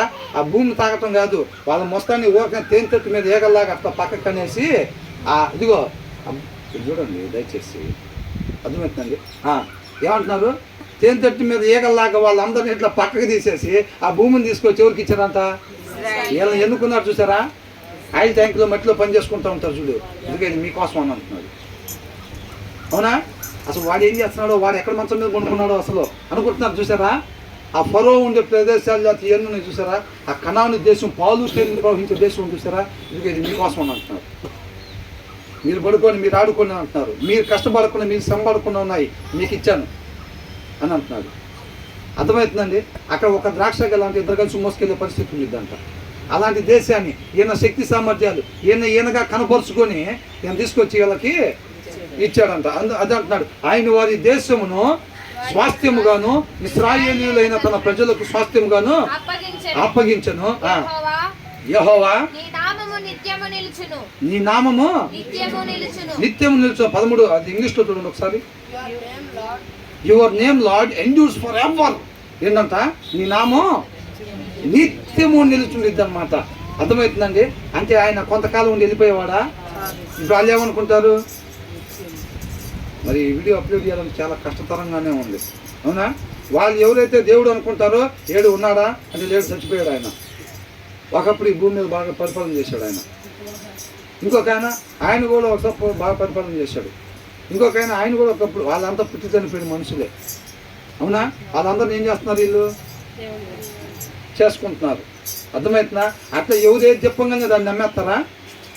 అవునా, నమ్మేవాడు ఉంటే మోసం చేయటం అనేది సింపులే. ఆ కుర్చీ అరా దేవుడు అనగానే ఏం చెప్తారు, పెట్టండి రా కుంకాలు అంటారా, వెయ్యండి రా దాంట్లో, కొట్టండి రా డప్పు అంటారా. ఇక ఏమంటే తయారవుతారుగా. ఖచ్చితంగా ఉంటుంది మనకైతే కొట్టింగ్ బెదరు వేరే వాళ్ళని చూసుకోండి. ఇది కానీ అప్లోడ్ చేసామంటే ఖచ్చితంగా తేడా పడిద్ది అంతే. లైవ్ అయితే మనం ఏం మాట్లాడే సాల్సింది కాదు. ఏం చెప్తాం మనం, ఎందుకోసం యెహోవా నీ నామము నిత్యము నిలుచును. యెహోవా నీ జ్ఞాపకార్థమైన నామము తరతరములుండును. ఇక్కడ ఏమని ఉందంటే, your name lord endures for ever. నీ నామం ఎప్పటికీ ఉంటుంది. ఎవరు రినౌన్ అని అంటే ఆయన ప్రసిద్ధి, ఆయన కీర్తి, ఆయన గొప్పతనం అంట ఎప్పటికి ఉంటుందంట, త్రూ ఆల్ జనరేషన్స్ అంట, తరముల వరకు. అప్పుడు మాత్రమే కాదు, ఆ బల ప్రదర్శన ఎప్పుడైతే జరిగిందో అప్పుడున్న జనాభా వాటికే కాదంట, వాళ్ళ తర్వాత తరం మొత్తానికి కూడా ఆయన కీర్తి ప్రసిద్ధి ఎప్పటికీ ఉండి తరతరాలకు ఉండిద్ది అని అంటున్నాడు. ఎందుకని ఇంగ్లీష్లో ఉంది, తెలుగులో ఇప్పుడు అక్కడ for the lord will vindicate his people అని అంటున్నాడు. ఎందుకని అంటే అని అంటున్నాడు. తెలుగులో అది మిస్ అయిపోయింది. అర్థమవుతుందండి.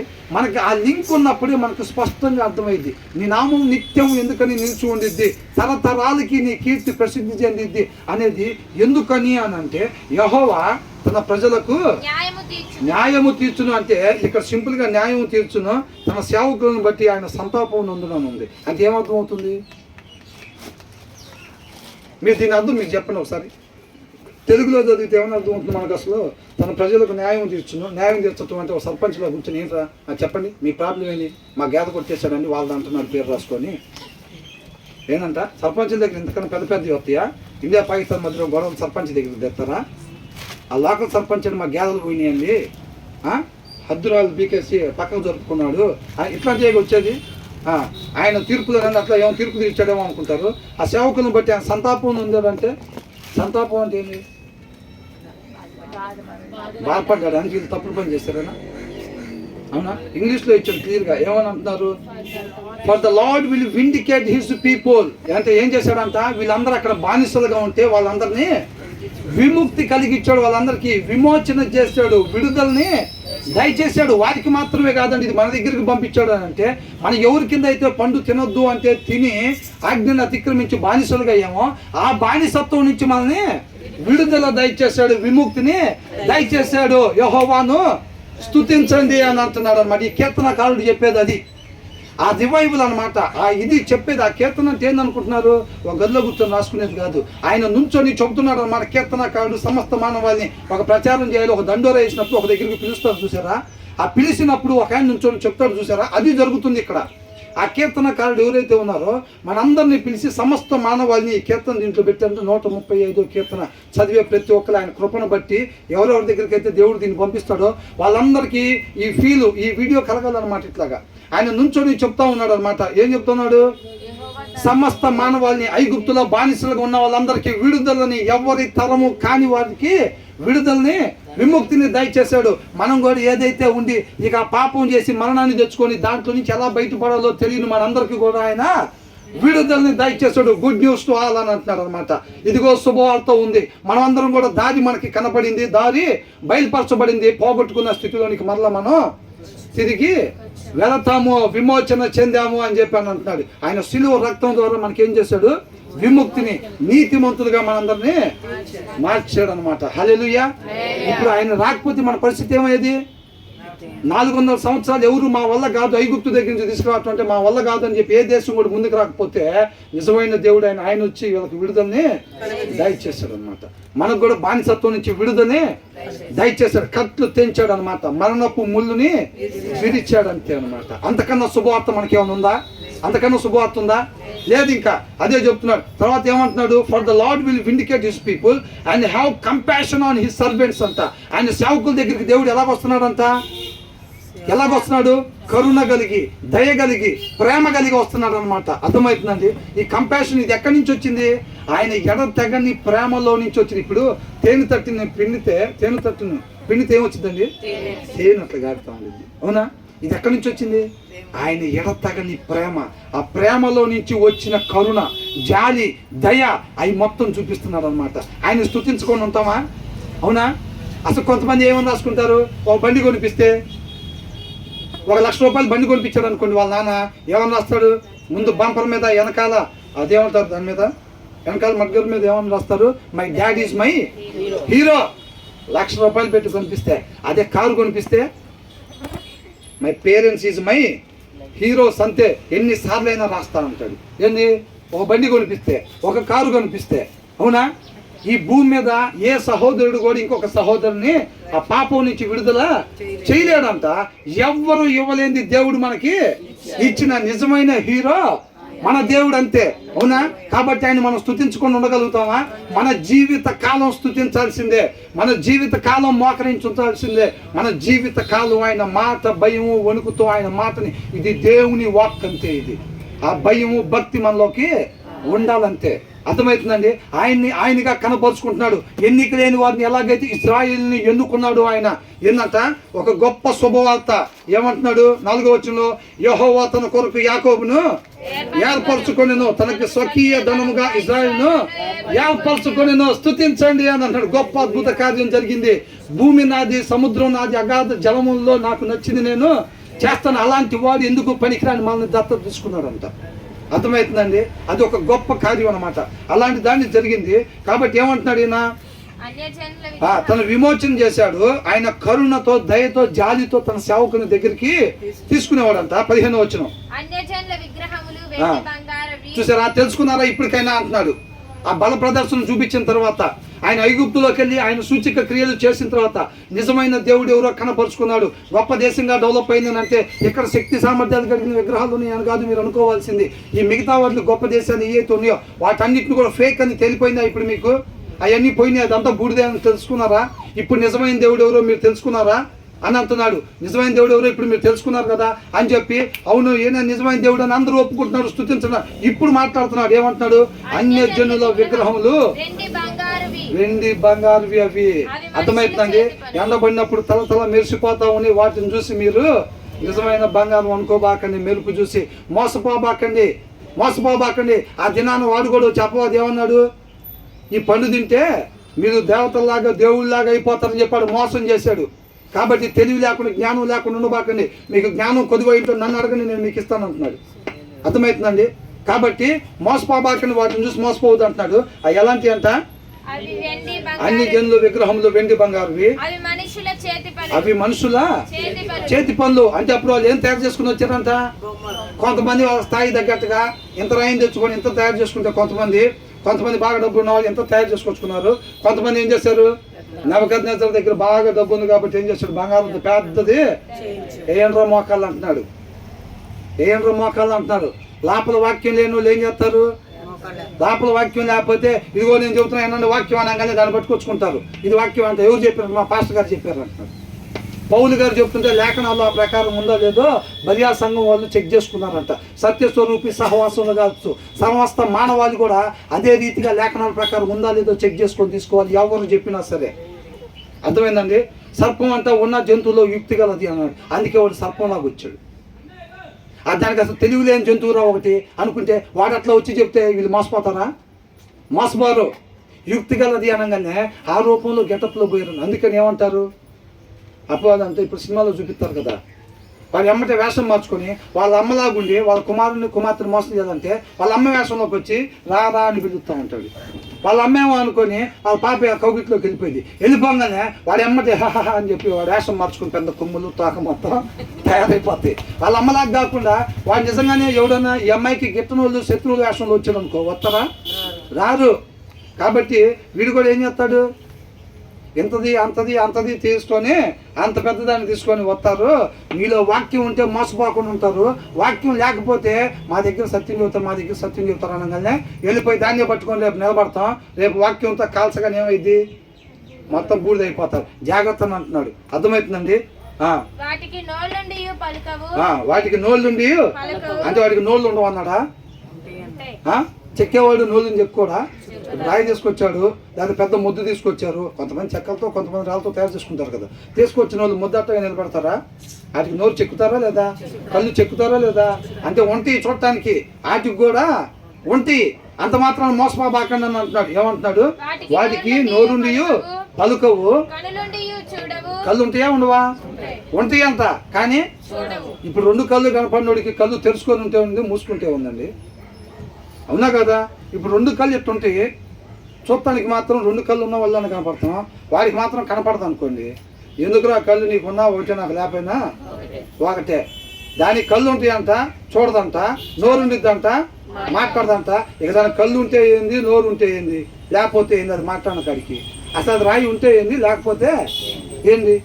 ఆ ముద్దు ఉంటే ఏంది, లేకపోతే ఏంది?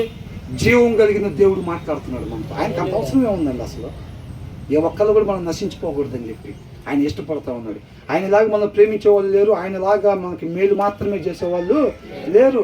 కాబట్టి ఆపద వచ్చినప్పుడు బాబాయికి, పెదనానికి, పెద్దమ్మకి, వాళ్ళకి వీళ్ళకి ఫోన్లు చేయకుండా స్వార్థం లేని ప్రేమ చూపించే ఈయన ఎదుట మోకరించేవారుగా ఉండాలి. ఫస్ట్ ఈయన గుర్తురావాలి అంతే.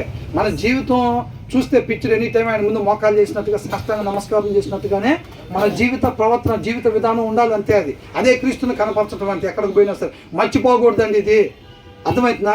మర్చిపోతే సిలువ త్యాగాన్ని మర్చిపోయినట్టే, పునరుద్ధానాన్ని మర్చిపోయినట్టే, ఆయన మనం సృష్టించిన, ఆయన మనం ప్రేమించి సృష్టించిన సృష్టిని మర్చిపోయినట్టేనండి. ఆ కార్యాన్ని మర్చిపోయినట్టే. మనం ఏం మర్చిపోతున్నాం?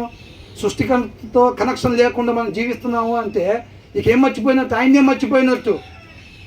సృష్టికర్తను మర్చిపోతే ఇక ఆ సృష్టికి విలువ ఉందా? లేదు ఇంకా. కాబట్టి అది సామాన్య విషయం కాదు. మనం ఆ స్థాయిలో మనం ఎప్పుడు అతని స్థితిలో మనం ఎప్పుడు కూడా ఉండకూడదని కోరుకుని ఆయన కూడా మనల్ని నడిపిస్తాం. కాబట్టి ఆ దినాల్లో వాళ్ళు ఆ స్థాయిని తగ్గట్టుకు పెట్టుకున్నారు. మన దినాల్లో ఆ ప్లేస్లో డబ్బులు తీసుకొచ్చి పెడతాం. డబ్బే దేవుడు. కొంతమందికి ఏం చేస్తారు? పద్దాకలా బైబుల్ తీసి ప్రార్థన చేయరు. నన్ను స్వామి ట్యాప్ ఒకసారి బీరువా చూసి ఉన్నాయా లేదా, తాళాలు గుర్తుందో లేదా. కొంతమంది ఏంటి, వాళ్ళకి అందమే దేవుడు. పెద్ద ఊకులు వెళ్ళి మొఖాలు కడుక్కు రావటం, పౌడర్ రాయటం, మొఖాలు కడుక్కు రావటం, కడిగిన వాళ్ళు కడిగినట్టే ఉంటారు. ఏంటంట? ఎప్పుడు ఫెయిర్గా కనపడాలంట. రోజుకు 3 సార్లు కడుక్కోవటం, నీళ్ళతో మొహం కడుక్కోవటం తప్పులేదు, జిడ్డుగా అనుకుంటుండమని ఎక్కడ చెప్పలేదు. అర్థమవుతుందండి? కాబట్టి ఒక 3 సార్లు మొహం కడుక్కోవచ్చు. పొద్దున, మధ్యాహ్నం, సాయంత్రం పనులు చేస్తే అట్లా ఇట్లా వచ్చిపోతాయి. ట్యాప్కి ఒకసారి గంటతో తిప్పటం, మళ్ళీ పోయి నీళ్ళతో మొహం కడుక్కు తీసుకున్నట్టు, మళ్ళీ పోయి గంటతో ఒకసారి తిప్పటం, మిరియాలు మళ్ళీ పసుపు వేయటం, మళ్ళీ పోయి కడుక్కొస్తుంటే ఇంక మనం చేసేది ఏముంది? ఏంటంటే వాళ్ళ అందమే వాళ్ళకి దేవుడు. తినే రకంత అయిపోతుంది, ఆకలేస్తున్నట్టుంది అని అంటే వాళ్ళ కడిపే వాళ్ళది దేవుడు. కొంతమందికి డబ్బు, బైబిల్ ఎవడో నెత్తుకుపోతున్నాడు అంటే ఎవడు పట్టించుకోడు, చూసి కూడా నిద్రపోదాం అనుకుంటాడు. బీరువా తాళాలు ఎవడో నెత్తిపోతే, ప్యాంట్ ఊడిపోతున్నారు, చీరలు ఊడిపోతున్నారే, వాడు ఎమ్మడి పడుతున్నాయి. ఇంకా ఏంటంట? బీరువా తాళాలు, అరే నా సమస్తం ఎత్తుకుపోతున్నావు కదరా అని అంటారు. బైబిల్ ఎత్తుకుపోతుంటే, అరే నీకు దేనికి పనికిరాదు, నేను కూడా మోప పెట్టించా. ఏంటంట?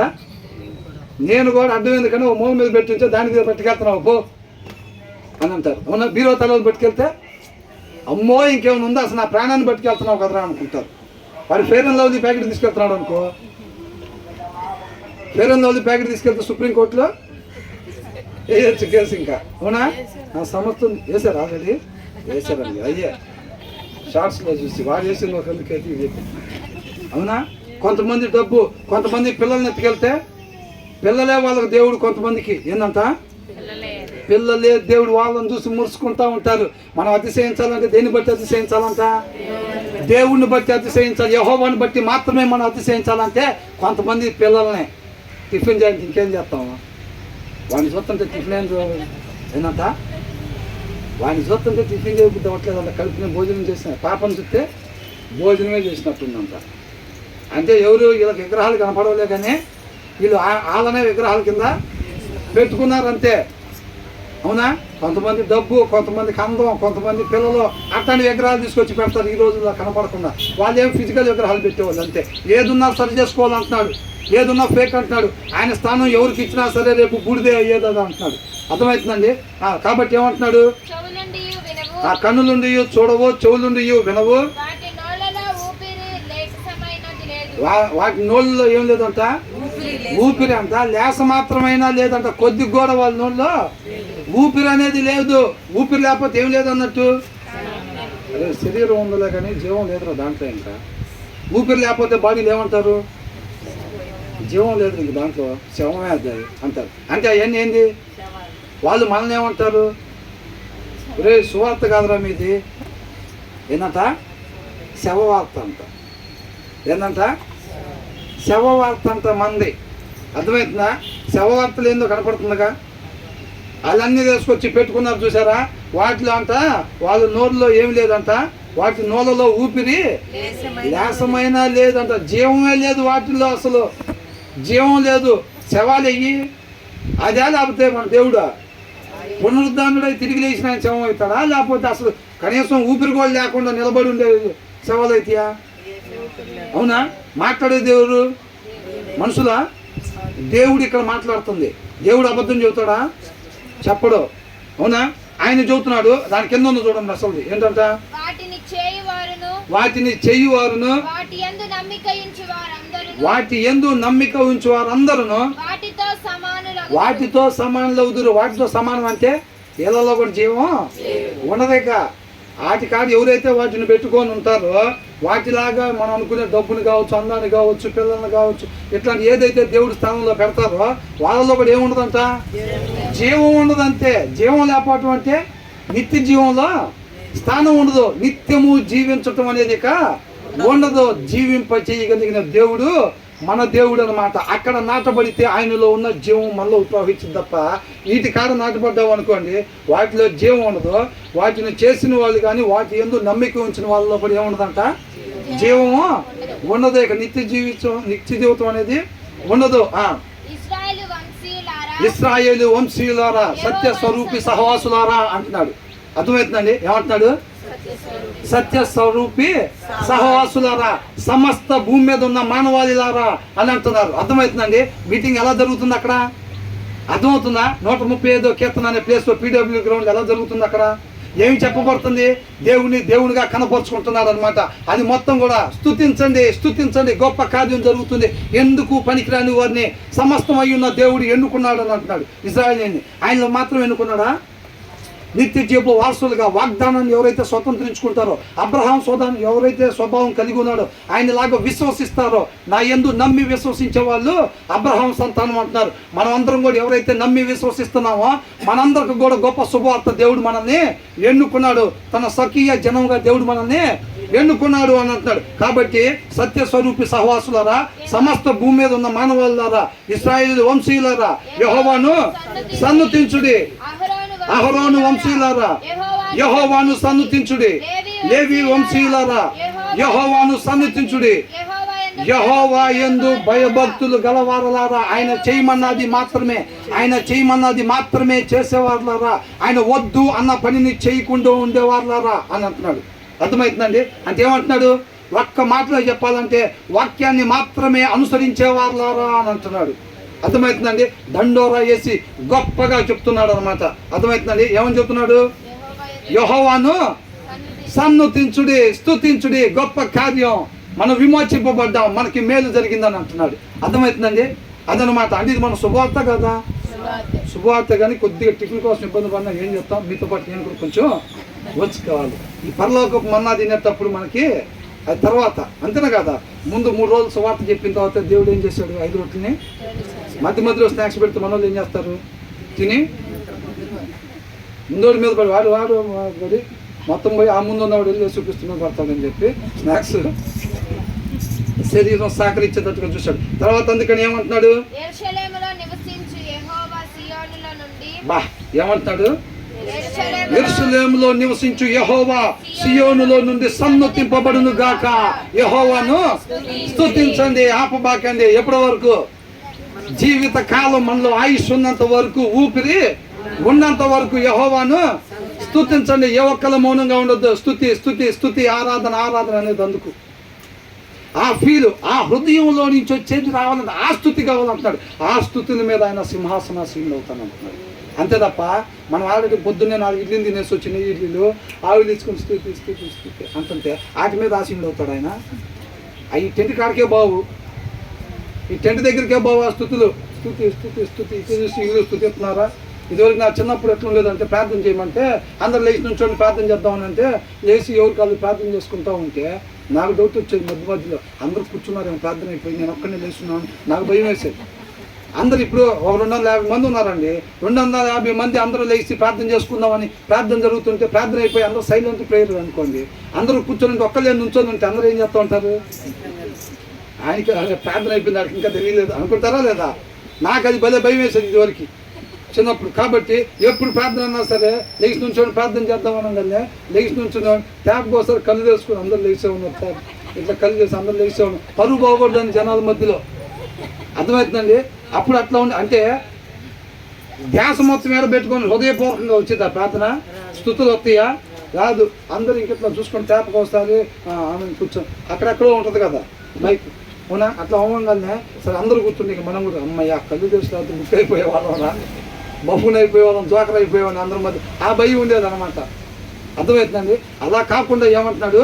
హృదయపూర్వకంగా ఎక్కడి నుంచి అంట?